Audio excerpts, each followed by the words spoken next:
Praise Lord. നമ്മളുടെ Bible പുസ്തകങ്ങൾ കൂടെ ഉള്ളതായ യാത്ര എന്ന പരമ്പരയിലെ 26-ാമത്തെ ലെസണാണ് ഇന്ന് നമ്മൾ എടുക്കുന്നത്. കഴിഞ്ഞ ആഴ്ച 25-ാമത്തെ ലെസൺ ആയിരുന്നുവല്ലോ. അതായത് രാജാക്കന്മാരുടെ പുസ്തകത്തിൽ നോർത്തേൺ കിങ്ഡത്തിലും സതേൺ കിങ്ഡത്തിലും ഉള്ളതായ രാജാക്കന്മാരുടെ പേരുകൾ ഒക്കെ നമ്മൾ ഒരു ലിസ്റ്റ് ആയിട്ട് പഠിക്കുകയുണ്ടായി. അതിനോട് ചേർന്ന് ഉള്ളതായ ഭാഗമാണ് ഇന്ന് നമ്മൾ പഠിക്കുവാനായിട്ട് പോകുന്നത്. ഇന്ന് നമ്മൾ പ്രധാനമായിട്ട് പഠിക്കുവാനായിട്ട് പോകുന്നത് ഈ രാജാക്കന്മാരെ ഒക്കെ ദൈവം നിയമിച്ചു എങ്കിൽ തന്നെയും അതാത് സമയങ്ങൾ ദൈവത്തിൻ്റെ ആലോചന ജനങ്ങൾക്കും രാജാക്കന്മാർക്കും ഭരണകൂടങ്ങൾക്കും ഒക്കെ കൊടുക്കേണ്ടതിനായിട്ട് ദൈവം പ്രവാചകന്മാരെയും അയച്ചിരുന്നു എന്ന് നമ്മൾക്ക് കാണാനായിട്ട് സാധിക്കും. പ്രവാചകന്മാരെ എന്ന് പറയുന്നത് അന്നും ഇന്നും ദൈവത്തിൻ്റെ പദ്ധതിയിൽപ്പെട്ടതായ ഒരു കാര്യമാണ്. നമുക്ക് ആ ലിസ്റ്റ് നോക്കുമ്പോൾ യഹൂദ രാജ്യത്തിലും അതുപോലെ തന്നെ നോർത്തേൺ കിങ്ഡമായ ഇസ്രായേലിലും പ്രവാചകന്മാരുണ്ടായിരുന്നു എന്ന് നമ്മൾക്ക് കാണാം. ഏതാനും ചില മിനിറ്റുകൾക്കുള്ളിൽ അതിൻ്റെ ആ ലിസ്റ്റ് ഞാൻ ഒന്നുകൂടെ നിങ്ങളെ കാണിക്കുവാനായിട്ട് ആഗ്രഹിക്കുന്നു. അതായത് നോർത്തേൺ കിങ്ഡം എന്ന് പറയുമ്പോൾ യെരോബെയാമിൽ തുടങ്ങി ദാവീദിൻ്റെ വംശത്തിൽ പെടാതെ മറ്റൊരു വംശമായിട്ട് രാജകീയ വംശമായിട്ട് പോയതായ കിങ്ഡമാണല്ലോ ആ നോർത്തേൺ കിങ്ഡം എന്ന് പറയുന്നത്. ആ യെരോബെയാം വലിയ ഒരു പാപമാണ് ആദ്യം തന്നെ സൃഷ്ടിച്ചു വെച്ചത്. ബിഗിനിങ്ങിൽ തന്നെ യെരോബെയാമിൻ്റെ പാപം എന്ന് മിക്ക അധ്യായങ്ങളിലും ദൈവത്തിൻ്റെ വചനം ആയിട്ട് അവിടെ എഴുതി പരിശുദ്ധാത്മാവ് വെച്ചിട്ടുണ്ട്. കാരണം ജനങ്ങളെ തെറ്റിച്ചതായ ഒരു രാജാവാണ് യെരോബെയാം എന്ന് പറയുന്നത്. യെരുശലേം ദേവാലയത്തിലേക്ക് ആരാധിക്കുവാനായിട്ട് പോകുന്നതിന് പകരമായിട്ട് കാളക്കുട്ടികളുടെ രൂപമുണ്ടാക്കി നിങ്ങൾ ഇവിടെ ആരാധിച്ചാൽ മതി എന്ന് പറഞ്ഞുകൊണ്ട് 2 സ്ഥലങ്ങളിലായിട്ട് ആ പ്രതിഷ്ഠകൾ ഉണ്ടാക്കി വെച്ച് ജനങ്ങളെ അതിലേക്ക് നയിക്കുകയും യെരുശലേമിലേക്ക് സത്യാരാധനയിലേക്ക് വിടാതിരിക്കുകയും ചെയ്തതായ ഒരു പാപമാണ് ആദ്യത്തെ രാജാവായ യെരോബെയാം നോർത്തേൺ കിങ്ഡത്തിൽ ആരംഭിച്ചത്. അത് തുടർന്നുള്ളതായ എല്ലാ രാജാക്കന്മാരിലും അല്ലെങ്കിൽ 19 രാജാക്കന്മാർ തുടർന്ന് ഭരിച്ചു.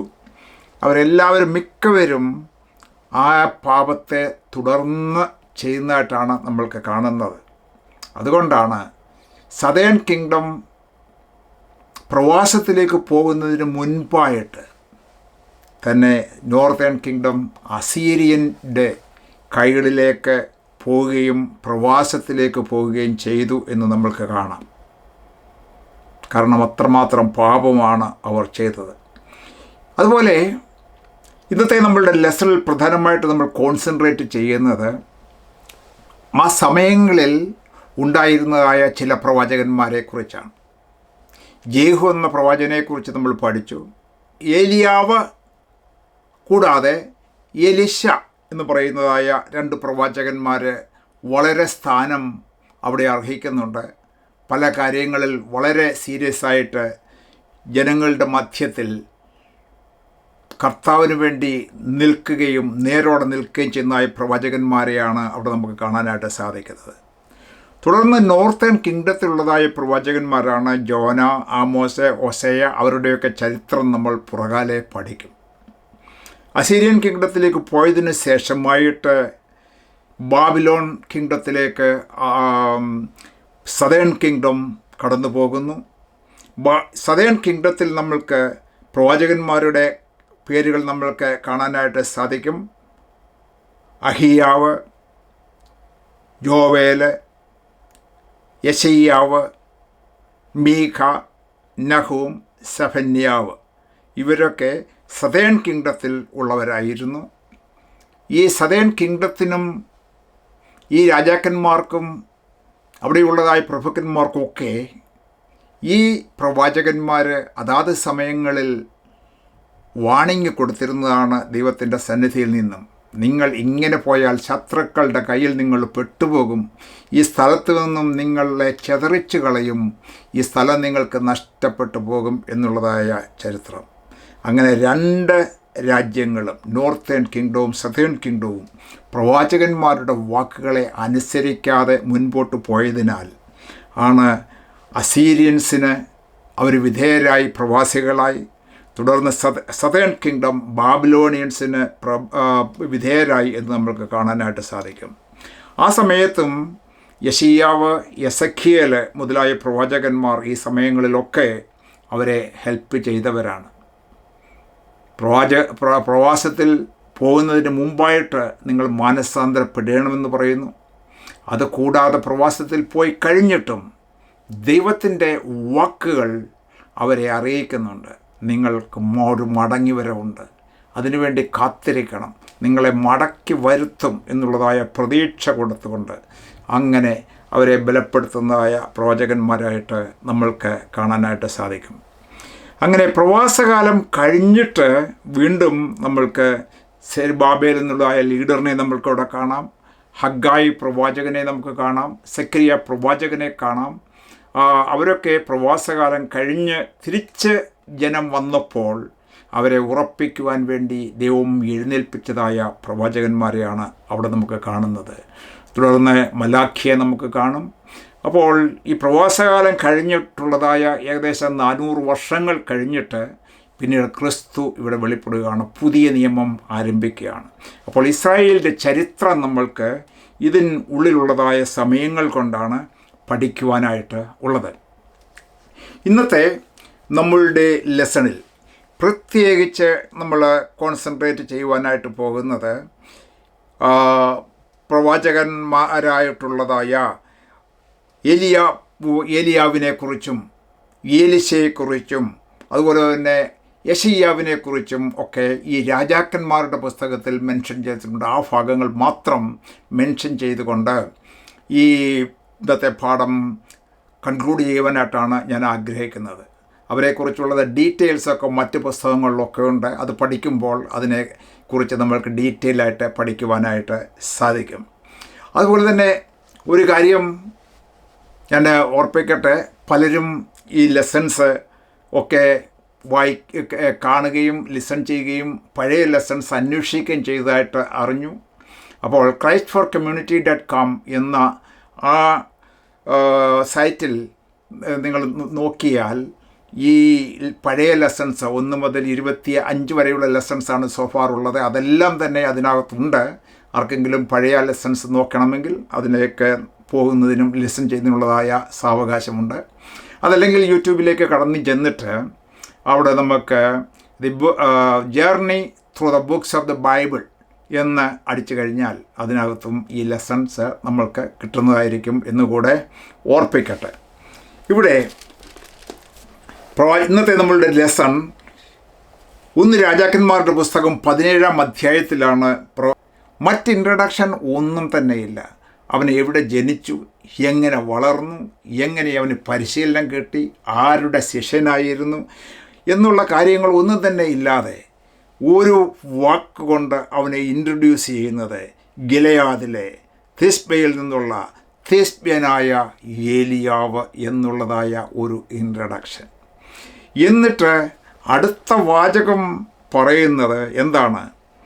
അവൻ ആഹാബിൻ്റെ അടുത്തേക്ക് കടന്നു ചെല്ലുകയാണ്. അവിടുത്തെ വലിയവനും ശക്തനുമായ ഒരു രാജാവായിരുന്നു ആഹാബ് രാജാവ് എന്ന് പറയുന്നത്.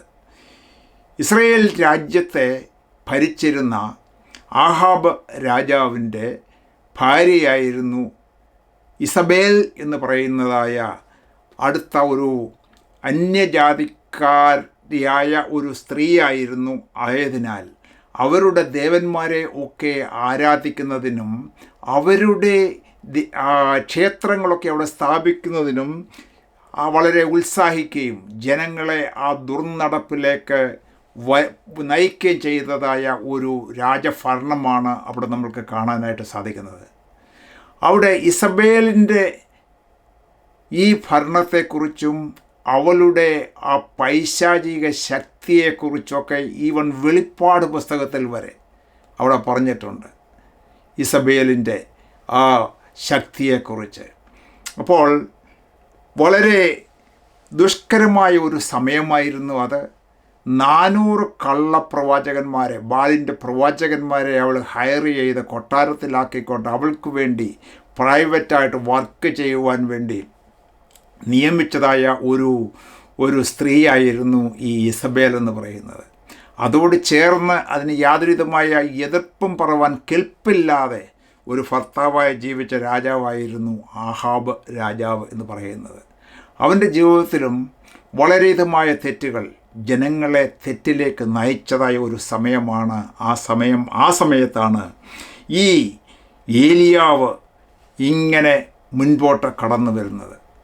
ഇവിടെ ഏലിയാവിനെക്കുറിച്ച് ഒരു വാചകം നമ്മൾ മനസ്സിലാക്കുകയാണെങ്കിൽ, എങ്ങനെയാണ് ഈ പെട്ടെന്ന് ഒരു ദിവസം എഴുന്നേറ്റ് നിന്ന് രാജാവിനോട് ധൈര്യമായിട്ട് ദൈവത്തിൻ്റെ വചനം ഇതാണെന്ന് പറയുവാനുള്ള തൻ്റെ ഇടം അവന് ലഭിക്കുന്നത്? പ്രിയപ്പെട്ടവരെ, ഇതിൽ നിന്ന് നമ്മൾക്ക് മനസ്സിലാക്കുവാനായിട്ടുള്ളത്, അവനൊരു പ്രാർത്ഥനാ മനുഷ്യനായിരുന്നു. അവൻ്റെ ജീവിതത്തിൽ, അവൻ്റെ അനുദിനമായ പ്രൈവറ്റ് ജീവിതത്തിൽ ഒരു ദൈവത്തോട് അനുദിനമായ ബന്ധം പുലർത്തിക്കൊണ്ട് ദൈവത്തോട് സംസാരിക്കുകയും ദൈവത്തിൽ നിന്നും ആലോചനകളെ പ്രാപിക്കുകയും ദൈവത്തിൻ്റെ വചനത്തിൽ വളരെ അധികം അറിവും ഉണ്ടായിരുന്നതായ ഒരു മനുഷ്യനായിരുന്നു ഈ ഏലിയാവ്. ഏലിയാവിനറിയാമായിരുന്നു, ജനം തെറ്റിലേക്ക് കടന്നുപോയി ദൈവത്തിൽ നിന്നും അകന്നുപോയാൽ ആകാശത്തെ അടച്ച് മഴ പെയ്ക്കാതെ ഇരിക്കും എന്നുള്ള ദൈവത്തിൻ്റെ ഒരു നിയമമാണ്. അത് ബൈബിളിൽ പറഞ്ഞിട്ടുണ്ട് എന്നുള്ളതായ കാര്യം. അങ്ങനെ ഭൂമിയിൽ ക്ഷാമം ഉണ്ടാകുമെന്നുള്ളത് ദൈവം വെച്ചിട്ടുള്ളതായ ഒരു കാര്യമാണ് എന്നുള്ളത് അവൻ അറിയാമായിരുന്നു. അങ്ങനെ ഈ സ്വകാര്യ ജീവിതത്തിൽ വളരെയധികം പ്രാർത്ഥിച്ച് ബലപ്പെട്ട് ദൈവത്തിൻ്റെ വചനത്തിൽ വളരെയധികം ബലപ്പെട്ട വിശ്വാസത്തോടുകൂടെ ദൈവത്തിൽ നിന്നും ആലോചന പ്രാപിച്ച ഒരു മനുഷ്യനായിട്ടാണ് ഈ ഏലിയാവിനെ ഇവിടെ നമ്മൾക്ക് കാണുവാനായിട്ട് സാധിക്കുന്നത്. ഈ ഏലിയാവ് അതുകൊണ്ടാണ് പറയുന്നത്, ഈ ആഹാബിൻ്റെ കൊട്ടാരത്തിലേക്ക് ചെന്നിട്ട് എന്താണ് പറയുന്നത്? ഇസ്രായേലിൻ്റെ ദൈവമായ യഹോവയാണ്, ഞാൻ പറഞ്ഞല്ലാതെ ഈ ആണ്ടുകളിൽ മഞ്ഞും മഴയും ഉണ്ടാകയില്ല എന്ന് പറഞ്ഞു. അത്രമാത്രം ധൈര്യം, തൻ്റെ ഇടം ഉണ്ടായിരുന്നതായ ഒരു പ്രവാചകനായിട്ടാണ് ഈ ഏലിയാവിനെ നമ്മൾക്ക് കാണുവാനായിട്ട് സാധിക്കുന്നത്. അതുകൊണ്ടാണ് ദൈവം തീരുമാനിച്ചു അവനെ പ്രവാചകന്മാരുടെ ഒരു പ്രതിനിധിയായിട്ട് സ്വർഗത്തിലേക്ക് ജീവനോടെ എടുക്കുക, മരണം കൂടാതെ എടുക്കുക, പുതിയ നിയമത്തിലും അവന് ഒരു സ്ഥാനം കൊടുക്കുക എന്നുള്ള കാര്യങ്ങളൊക്കെ വളരെ അനുഗ്രഹിക്കപ്പെട്ടതായ കാര്യമാണ് നമ്മൾക്ക് പുറകാലെ കാണുവാനായിട്ട് സാധിക്കും.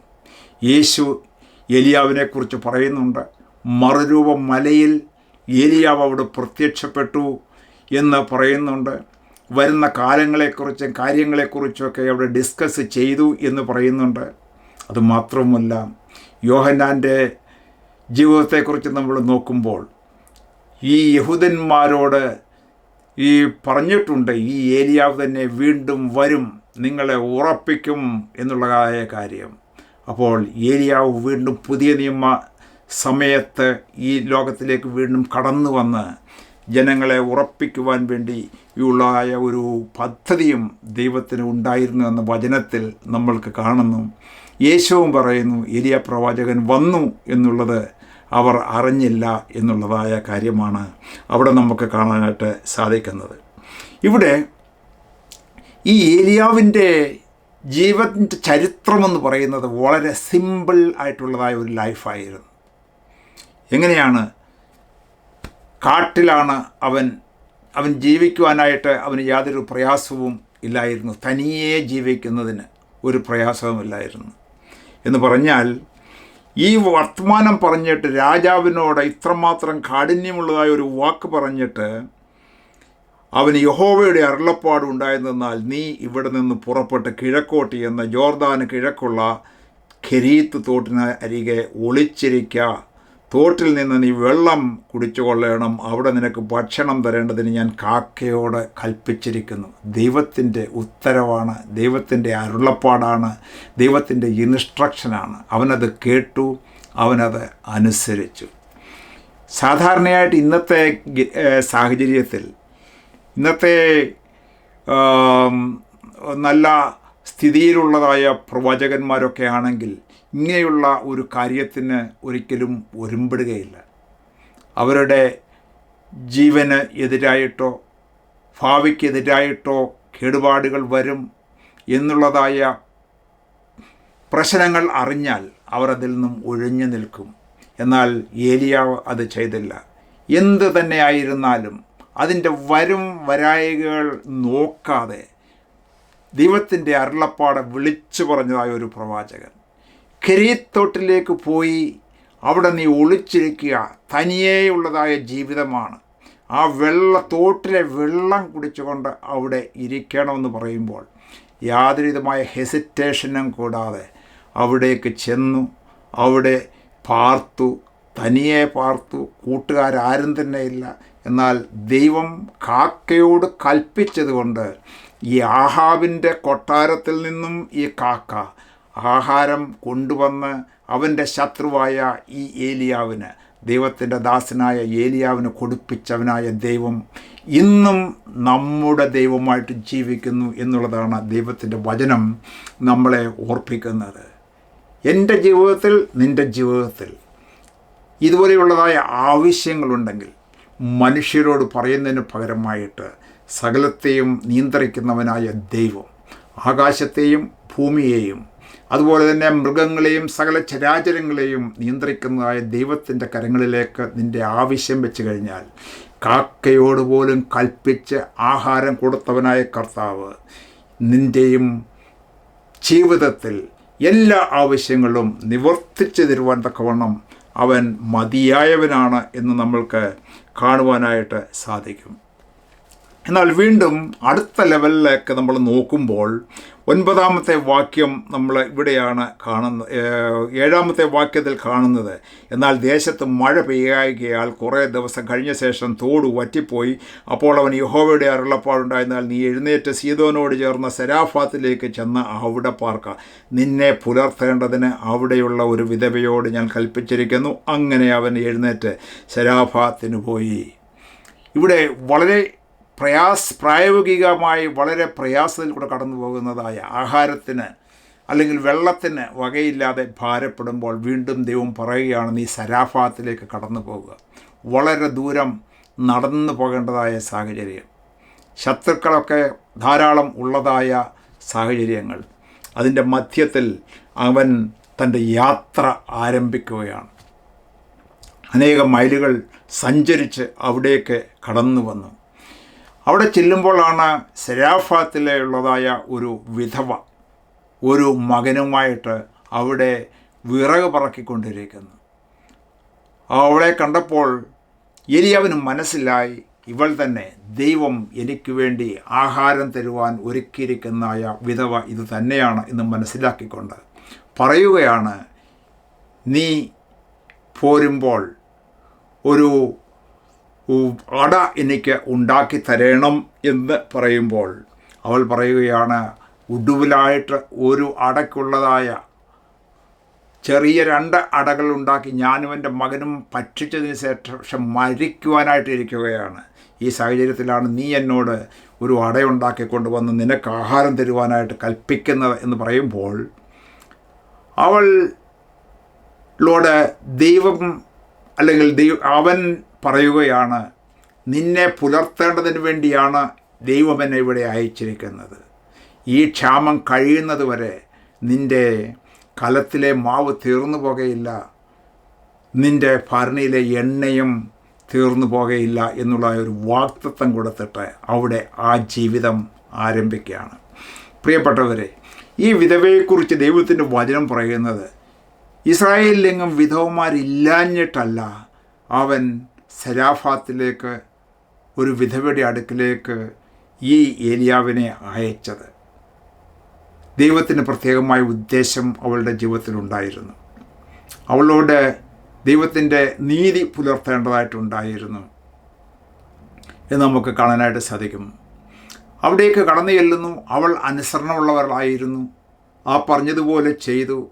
കർത്താവ് ആ വിധവയെ പുലർത്തുവാൻ വേണ്ടി കൂടെയാണ് ഈ ഏലിയാവിനെ അവിടേക്ക് അയച്ചത് എന്ന് നമ്മൾക്ക് കാണാനായിട്ട് സാധിക്കും. ഇവിടെ നിന്ന് നമ്മൾക്ക് മനസ്സിലാക്കേണ്ടതായ ഒരു കാര്യമുണ്ട്. പലപ്പോഴും നമ്മളുടെ ജീവിതത്തിലും ഈ വിധവയെ പോലെ കലത്തിലെ മാവ് തീർന്നായ അവസ്ഥകൾ ഉണ്ടായേക്കാം. ഭരണിയിൽ എണ്ണ ഇല്ലാത്ത അവസ്ഥകൾ ഉണ്ടായേക്കാം.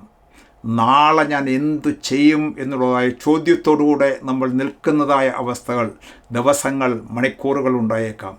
നാളെ എൻ്റെ ജീവിതം ഉണ്ടാകുമോ എന്നുള്ളതായ ചോദ്യം, എൻ്റെ സന്തതി പോലും അടുത്ത തലമുറയിൽ ഉണ്ടാകുമോ, ഇവിടെ മരിച്ച് തീർന്ന് എല്ലാം അടങ്ങുകയാണോ എന്നുള്ളതായ ചോദ്യം ചോദിക്കുന്ന മനുഷ്യർ ഇന്നും ലോകത്തിൻ്റെ വിവിധ ഭാഗങ്ങളിൽ നമുക്ക് കാണാനായിട്ട് സാധിക്കും. എന്നാൽ അവിടെയും നമ്മൾക്ക് മനസ്സിലാക്കുന്നതിനുള്ളതായ പരിശുദ്ധാത്മാവിൻ്റെ ആലോചനയാണ് ഈ കഥയിൽ കൂടെ നമ്മൾക്ക് വെളിപ്പെടുത്തി തരുന്നത്. അതായത് നിൻ്റെ കലത്തിലെ മാവ് കുറഞ്ഞു പോയാലും നിൻ്റെ ഭരണിയിലെ എണ്ണ തീർന്നു പോയെന്ന് വിചാരിച്ചാലും അത് ഒരിക്കലും തീർന്നു പോകാതെ ഓരോ ദിവസവും നിന്നെ പരിപാലിക്കുവാൻ തക്കവണ്ണം കഴിവുള്ള ദൈവമാണ് നമ്മുടെ ദൈവം എന്ന് ആണ് ഈ വചനം നമ്മളെ പഠിപ്പിക്കുന്നത്. വീണ്ടും നമ്മൾ നോക്കുമ്പോൾ ഒരു ദൈവ മനുഷ്യൻ കടന്നു ചെന്നതായ ആ ഭവനത്തിൽ ചില പ്രതികൂലങ്ങൾ കടന്നു വരികയാണ്. ആ വിധവയുടെ കുട്ടിയെ കുറച്ചു നാൾ കഴിഞ്ഞപ്പോൾ മരിച്ചു പോകുന്നു. എന്നാൽ അവിടെ ദൈവം പ്രവർത്തിക്കുന്നു, ഒരത്ഭുതം പ്രവർത്തിക്കുന്നു. ഏലിയാവ് ആ കുട്ടിയുടെ അടുത്ത് ചെന്ന് അവൻ്റെ പ്രാണൻ മടങ്ങി വരുവാൻ വേണ്ടി 21-ാമത്തെ വാക്യത്തിൽ നമുക്ക് കാണാനായിട്ട് സാധിക്കും. അവൻ്റെ കുട്ടിയുടെ പ്രാണൻ അവനിൽ മടങ്ങി വരുമാറാകട്ടെ എന്ന് പ്രാർത്ഥിച്ചു. യഹോവ അവൻ്റെ പ്രാർത്ഥന കേട്ടു. അപ്പോൾ ജീവൻ്റെ മേലും ശരീരത്തിൻ്റെ മേലും രോഗങ്ങളുടെ മേലും അധികാരമുള്ളവനാണ് നമ്മളുടെ ദൈവം എന്ന് ഒരു അന്യജാതിക്കാരെയോ സ്ത്രീയോട് പോലും പറഞ്ഞ് മനസ്സിലാക്കുവാൻ, ജീവിതത്തിൽ അനുഭവിച്ച് മനസ്സിലാക്കുവാൻ തക്കവണ്ണം കർത്താവ് ഇവിടെ പ്രവർത്തിക്കുകയാണ്. നമുക്ക് ഇവിടെ നിൽക്കുവാനായിട്ട് സമയമില്ല, നമുക്ക് മുൻപോട്ട് കടന്നു പോകാം. 18-ാമത്തെ അധ്യായത്തിലേക്ക് നമ്മൾ നോക്കുമ്പോൾ അവിടെ നമുക്ക് കാണാനായിട്ട് സാധിക്കുന്നത് ഏലിയാവിൻ്റെ ജീവിതത്തിലെ മറ്റൊരു അധ്യായമാണ്. ഈ ക്ഷാമത്തിൻ്റെ ഇടയിലായിട്ട് അത് തീരാറാകുമ്പോൾ ഏലിയാവിനോട് പറയുകയാണ്, ഏറിയ നാൾ കഴിഞ്ഞിട്ട് 3-ാം സംവത്സരത്തിൽ ഏലിയാവിന് യഹോവയുടെ അരുളപ്പാടുണ്ടായി. നീ ചെന്ന് ആഹാബിന് നിന്നെ തന്നെ കാണിക്കുക, ഭൂതലത്തിൽ മഴ പെയ്യിപ്പാൻ പോകുന്നു എന്ന് പറഞ്ഞു. അപ്പോൾ അവിടെ തുടർന്നുള്ളതായ കാര്യങ്ങൾ ഏലിയാവ് അവിടെ ചെന്ന് അറിയിക്കുകയും അവന് ഈ ദൈവത്തിൻ്റെ ആലോചന അറിയിക്കുകയും ചെയ്യുകയാണ്. തുടർന്നുള്ളതായ സംഭാഷണങ്ങളൊക്കെ നമ്മൾക്ക് ഈ 18-ാമത്തെ അധ്യായത്തിൽ നമ്മൾക്ക് കാണുവാനായിട്ട് സാധിക്കും. ഇവിടെ ചോദിക്കുന്നത്, അവൻ ചോദിക്കുകയാണ്, ഏലിയാവേ എന്നെ കണ്ടപ്പോൾ അവനോട്, ആർ ഇത് ഇസ്രായേലിനെ കഷ്ടപ്പെടുത്തുന്നവനോ എന്ന് ചോദിച്ചു. അതിന് അവൻ പറഞ്ഞത്, ഇസ്രായേലിനെ കഷ്ടപ്പെടുത്തുന്നത് ഞാനല്ല, നീയും നിൻ്റെ പിതൃഭവനവും അത്രേ. നിങ്ങൾ യഹോവയുടെ കൽപ്പനകളെ ഉപേക്ഷിക്കുകയും നീ ബാൽ വിഗ്രഹങ്ങളെ ചെന്ന് സേവിക്കുകയും ചെയ്യുന്നത് കൊണ്ട് തന്നെ എന്നുള്ള കാര്യം തുറന്ന് രാജാവിനോടും അവരോട് കൂടെയുള്ള എല്ലാവരോടും കൂടെ തന്നെ പറയുകയാണ്. എന്നിട്ട് അവൻ വെല്ലുവിളിക്കുകയാണ്, നീ കീപ്പ് ചെയ്യുന്നതായി 450 ബാലിൻ്റെ പ്രവാചകന്മാരുണ്ടല്ലോ, അവരൊക്കെ പ്രാർത്ഥിച്ചിട്ടൊന്നും നടക്കുന്നില്ലല്ലോ. ഞാനൊരു പ്രവാചകൻ, ദൈവത്തിൻ്റെ പ്രവാചകൻ, ജീവിക്കുന്ന ദൈവത്തിൻ്റെ പ്രവാചകനായിട്ട് ഞാൻ ഇവിടെ നിൽക്കുകയാണ്. നിങ്ങളെ ഞാൻ വെല്ലുവിളിക്കുകയാണ്. കർമ്മേൽ പർവ്വതത്തിൻ്റെ മുടിയിലേക്ക് കടന്നു വരിക. നിങ്ങളുടെ പ്രവാചകന്മാർ എല്ലാവരും അവിടെ ഒരു യാഗം കഴിക്കട്ടെ. അവിടെ ഉള്ളതായ യാഗപീഠം ഉണ്ടാക്കി അവിടെ ഒരു യാഗം കഴിപ്പിച്ച് ആകാശത്തു നിന്നും തീ ഇറങ്ങുവാൻ വേണ്ടി നിങ്ങളുടെ ദേവനായ ബാലിനോട് സംസാരിക്കുക, പ്രാർത്ഥിക്കുക. അങ്ങനെ സംഭവിച്ച് കാണുമെങ്കിൽ അവിടെ യഥാർത്ഥ സത്യം നിങ്ങൾക്ക് മനസ്സിലാക്കുവാനായിട്ട് സാധിക്കും. അവരത് ചെയ്യുന്നില്ല എങ്കിൽ എൻ്റെ ദൈവത്തോട് ഞാൻ പ്രാർത്ഥിക്കും. എൻ്റെ ദൈവം, ഞാൻ വിശ്വസിക്കുന്നവനായ ദൈവം ആകാശത്തു നിന്നും തീ ഇറക്കി, ഈ യാഗപീഠത്തിൽ തീ ഇറക്കി യാഗമൃഗത്തെ ദഹിപ്പിക്കും എന്നുള്ളതായ ഒരു ചലഞ്ചാണ് അവിടെ കൊടുക്കുന്നത്, ഒരു വെല്ലുവിളിക്കുകയാണ്. അപ്പോൾ ഈ ആഹാബ് രാജാവ് തൻ്റെ പ്രവാചകന്മാരെ എല്ലാവരെയും ഇവിടേക്ക് കൂട്ടിവരുത്തി കർമ്മേൽ പർവ്വതത്തിലേക്ക് കൂട്ടിവരുത്തുകയാണ്. അവിടെ അവർ വന്നു, യാഗപീഠം അവരുണ്ടാക്കി, മൃഗത്തെ അതിൻ്റെ മേൽ വെച്ചു. എന്നിട്ട് അവർ എല്ലാവരും അവരുടെ ബാൽ ദൈവത്തെ വിളിച്ചു കിടക്കും. പിന്നെയും പിന്നെയും പിന്നെയും വിളിക്കുകയാണ്. രാവിലെ മുതൽ ഉച്ചവരെ വിളിച്ചു, എന്നിട്ടും കേൾക്കുന്നില്ല, ഒന്നും സംഭവിക്കുന്നില്ല. അപ്പോൾ ഏലിയാവ് അവരെ കളിയാക്കിക്കൊണ്ട് പറയുകയാണ്, നിങ്ങൾ ഉറക്ക വിളിക്കുക. ചിലപ്പോൾ അവന് കേൾക്കത്തില്ലായിരിക്കും, അവൻ ചെവി കേൾക്കാൻ വയ്യാത്ത ദൈവമായിരിക്കും നിങ്ങളുടെ ദൈവം. അവൻ ചിലപ്പോൾ വെളിയിലേക്ക് പോയിരിക്കായിരിക്കും, ഉറക്ക വിളിക്കുക. അവൻ പെട്ടെന്ന് വരാൻ പറ.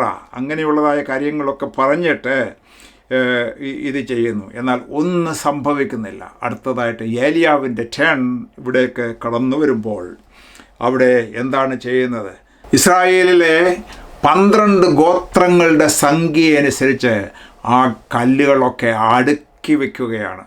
അടുക്കി വെച്ചിട്ട് ആ യാഗപീഠത്തിന് ചുറ്റും വെള്ളമൊഴിക്കുകയാണ്. വെള്ളമൊഴിച്ചിട്ട് ദൈവത്തോട് ഒരു പ്രാർത്ഥന.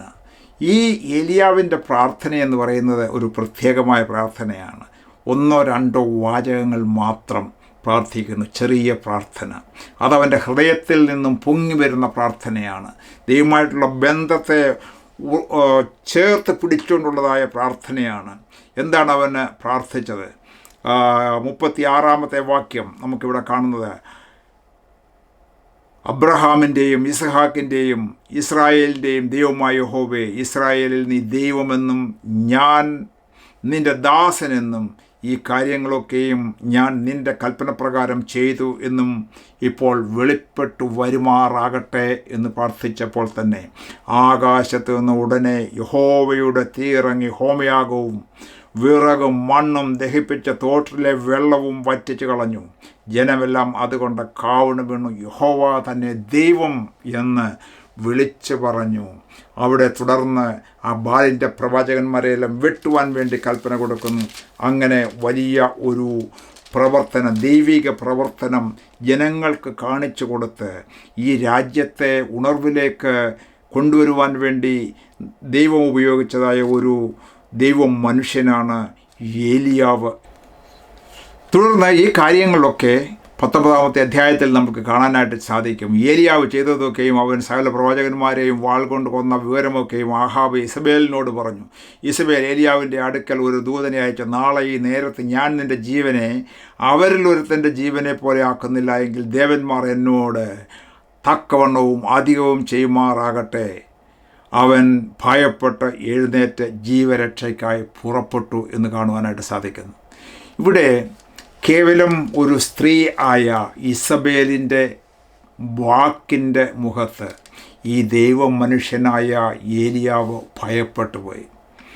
പ്രിയപ്പെട്ടവരെ, നമുക്ക് ഒരു സത്യം നമ്മൾക്ക് മനസ്സിലാക്കുവാനായിട്ടുള്ളത്, ഏലിയാവ് എത്രമാത്രം ഭക്തനായിരുന്നാലും എത്രമാത്രം ശക്തനായിരുന്നാലും ദൈവത്തിൻ്റെ വൻ കാര്യങ്ങളെ പ്രവർത്തിച്ചവനായിരുന്നാലും അവൻ്റെ മാനുഷികമായ ജീവിതത്തിൽ ഭയം ഉണ്ടാക്കുന്നതായ അനുഭവങ്ങൾ ഉണ്ടായി. നമ്മളുടെയും ജീവിതത്തിൽ ഇങ്ങനെയുള്ളതായ സാഹചര്യങ്ങൾ ഉണ്ടാകാനായിട്ട് സാധ്യതയുണ്ട് എന്നുള്ളത് ഒരു സത്യമാണ് ഇവിടെ നിന്ന് നമ്മൾക്ക് മനസ്സിലാക്കാനായിട്ട് സാധിക്കുന്നത്. മാനുഷികമായ നിലയിൽ ഭയം നമ്മളുടെ ജീവിതത്തിൽ ഉണ്ടാകുന്നതായ അവസ്ഥകൾ ഉണ്ടായേക്കാം. എന്നാൽ നമ്മളുടെ ദൈവം ഈ വചനത്തിൽ തുടരെ പറയുന്നതായ ഒരു വാക്കുണ്ട്, ഭയപ്പെടേണ്ട, ഞാൻ നിന്നോട് കൂടെയുണ്ട്. ഭ്രമിച്ച് നോക്കേണ്ട, ഞാൻ നിൻ്റെ ദൈവമാകുന്നു എന്ന് പറയുമ്പോൾ അതുപോലെ ആ അർത്ഥത്തിൽ നമ്മൾ എടുക്കുകയാണെങ്കിൽ, വിശ്വസിക്കുകയാണെങ്കിൽ, അതിൽ നിന്നും ആ ഭയത്തിൽ നിന്ന് നമ്മൾക്ക് വിമുക്തി നേടി രക്ഷപ്പെടുവാനായിട്ട് സാധിക്കും. മുൻപോട്ട് ധൈര്യത്തോടെ പോകുവാനായിട്ട് സാധിക്കും. ഇവിടെ ഏലിയാവിനെ സംബന്ധിച്ചിടത്തോളം അവൻ ഇങ്ങനെ ഭയപ്പെട്ട് കിടക്കുമ്പോൾ ഇവിടെ 4-ാമത്തെ വാക്യത്തിൽ പറയുന്നത് ഇങ്ങനെ, അവൻ ഓടി ചെന്ന് ഒരു ചൂരച്ചെടിയുടെ തണലിൽ ഇരുന്ന് മരിപ്പാൻ ഇച്ഛിച്ചു. ഇപ്പോൾ മതി യഹോവേ, എൻ്റെ പ്രാണനെ എടുത്തുകൊള്ളണമേ, ഞാൻ എൻ്റെ പിതാക്കന്മാരെക്കാൾ നല്ലവനല്ലല്ലോ എന്ന് പറഞ്ഞു. പെട്ടെന്ന് ഒരു ദൂതൻ എഴുന്നേറ്റ് തിന്നുക എന്ന് പറഞ്ഞു. അവൻ ഉണർന്നു നോക്കിയപ്പോൾ കനലിന്മേൽ ചുട്ട ഒരു അടയും ഒരു തുരുത്തി വെള്ളവും തലക്കലിരിക്കുന്നത് കണ്ടു. അവൻ തിന്നു കുടിച്ചു, പിന്നെയും കിടന്നുറങ്ങി. യഹോവയുടെ ദൂതൻ 2ാം പ്രാവശ്യം പീട്ടും അവനെ തട്ടി, എഴുന്നേറ്റ് തിന്നുക, നിനക്ക് ദൂരയാത്ര ചെയ്യുവാനുണ്ടല്ലോ എന്ന് പറഞ്ഞു.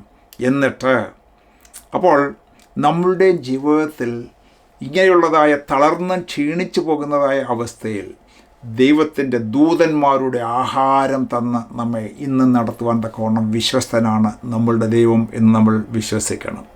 തനിയെ നടക്കുവാൻ പ്രാപ്തിയില്ലാതെ ഇരിക്കുമ്പോൾ, ധൈര്യമെല്ലാം ക്ഷയിച്ചു പോകുമ്പോൾ, ഇസ്രായേൽ ജനത്തെ 40 വർഷക്കാലം മരുഭൂമിയിൽ അസ്വർഗീയ മന്ന കൊടുത്ത് ദൂതന്മാരുടെ ആഹാരം കൊടുത്ത് നടത്തിയവനായ കർത്താവ് ഇന്നും നമ്മളെയും നടത്തുവാൻ തക്കവണ്ണം വിശ്വസ്തനാണ് എന്നാണ് ഇവിടെ നമുക്ക് കാണാനായിട്ട് സാധിക്കുന്നത്. ഈ ദൂതൻ കൊടുത്തതായ കനൽ ചൂട്ടതായ ഓരോ അട കൊണ്ട് 40 രാവും 40 പകലും അവൻ അവിടെ നിന്നും നടന്ന് ഹോരേബിലേക്ക് കടന്നു ചെന്നു.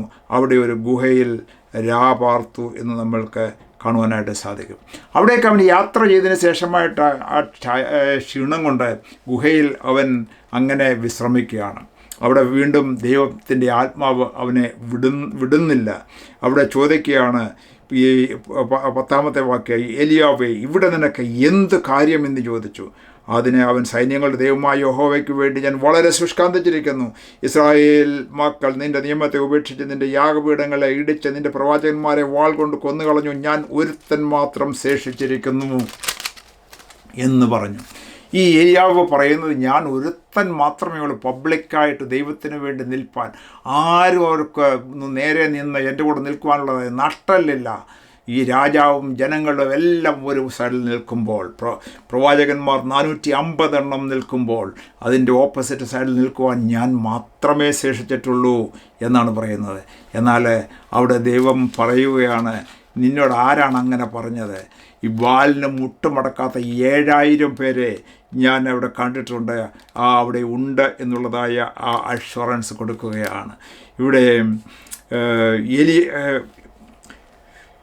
അപ്പോൾ എന്നിട്ട് വീണ്ടും ഏലിയാവിനോട് പറയുകയാണ്, നിൻ്റെ ശുശ്രൂഷ ഇവിടെ തീർന്നിട്ടില്ല, തുടർന്ന് നിനക്ക് പല കാര്യങ്ങൾ ചെയ്യുവാനായിട്ട് ഉണ്ട് എന്ന് ചോദിക്കുമ്പോൾ, ഇവിടെ 15ാമത്തെ വാക്യത്തിൽ തുടർന്നും ഏലിയാവിനോട് ദൈവത്തിൻ്റെ മെസ്സേജ് കൊടുക്കുകയാണ്. നീ ഇവിടെ നിന്നും മുൻപോട്ട് പോകുമ്പോൾ പല കാര്യങ്ങൾ ചെയ്യുവാനായിട്ടുണ്ട്. നീ എത്തുമ്പോൾ ഹസായേലിനെ അരാമിന് രാജാവായിട്ട് അഭിഷേകം ചെയ്യണം.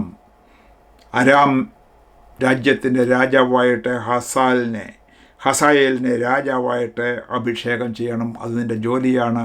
അത് ആ അനോയിൻമെൻറ്റ് നിനക്ക് തന്നിരിക്കുകയാണ്.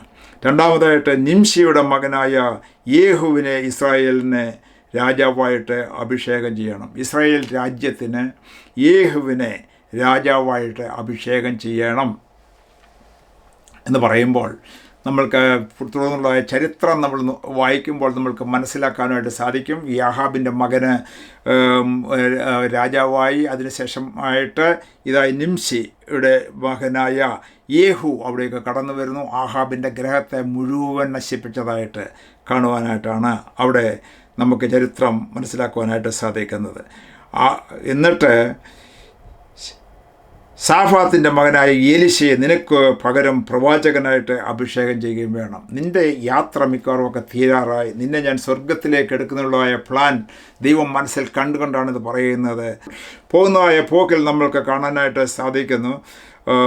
അങ്ങനെ അവൻ അവിടെ നിന്ന് പുറപ്പെട്ട് സാഫാത്തിൻ്റെ മകനായി എലിശയെ കണ്ടെത്തി. അവൻ 12 ഇയർ കാള പൂട്ടി ഉഴുവിച്ചു കൊണ്ടിരുന്നു. അപ്പോൾ വലിയ ഹാർഡ് വർക്ക് ചെയ്തുകൊണ്ടിരുന്നായ ഒരു മനുഷ്യൻ, നല്ല ആരോഗ്യമുള്ളവൻ, ഒട്ടും വിശ്രമവും എടുക്കാതെ മടിയൊന്നുമില്ലാത്തവനായ ഒരു മനുഷ്യനായ ഈ എലിശയെ അവൻ്റെ മേൽ പുതപ്പ് ഇട്ടിട്ട് എന്നോട് ഫോളോ ചെയ്യുക എന്ന് പറയുകയും അവനെ ഫോളോ ചെയ്ത് മുൻപോട്ട് ചെല്ലുന്നതും ആണ് നമ്മൾക്ക് ഇവിടെ വചനത്തിൽ നിന്ന് നമ്മൾക്ക് കാണുവാനായിട്ട് സാധിക്കുന്നത്. ഈ 18ാം അധ്യായത്തിൻ്റെ 42-ാമത്തെ വാക്യത്തിൽ നമ്മൾ കാണുമ്പോൾ ഈ യാഗം കർമ്മേൽ പർവ്വതത്തിൽ കഴിഞ്ഞതിന് ശേഷമായിട്ട് ഏലിയാവ് ആഹാബിനോട് പറയുന്ന ഒരു കാര്യമുണ്ട്. നീ ചെന്ന് ഭക്ഷിച്ച് പാനം ചെയ്യുക, വലിയ മഴയുടെ മുഴക്കമുണ്ട് എന്ന് പറഞ്ഞു. ആഹാബ് ഭക്ഷിച്ച് പാനം ചെയ്യേണ്ടതിന് മല കയറി പോയി. ഏലിയാവോ കർമ്മേൽ പർവ്വതത്തിൻ്റെ മുകളിൽ കയറി നിലത്ത് കുനിഞ്ഞ മുഖം തൻ്റെ മുഴങ്കാലുകളുടെ നടുവിൽ വെച്ച് തൻ്റെ ബാല്യക്കാരനോട് നീ ചെന്ന് കടലിന് നേരെ നോക്കുക എന്ന് പറഞ്ഞു. അവൻ നോക്കിയിട്ട് ഒന്നുമില്ല എന്ന് പറഞ്ഞു.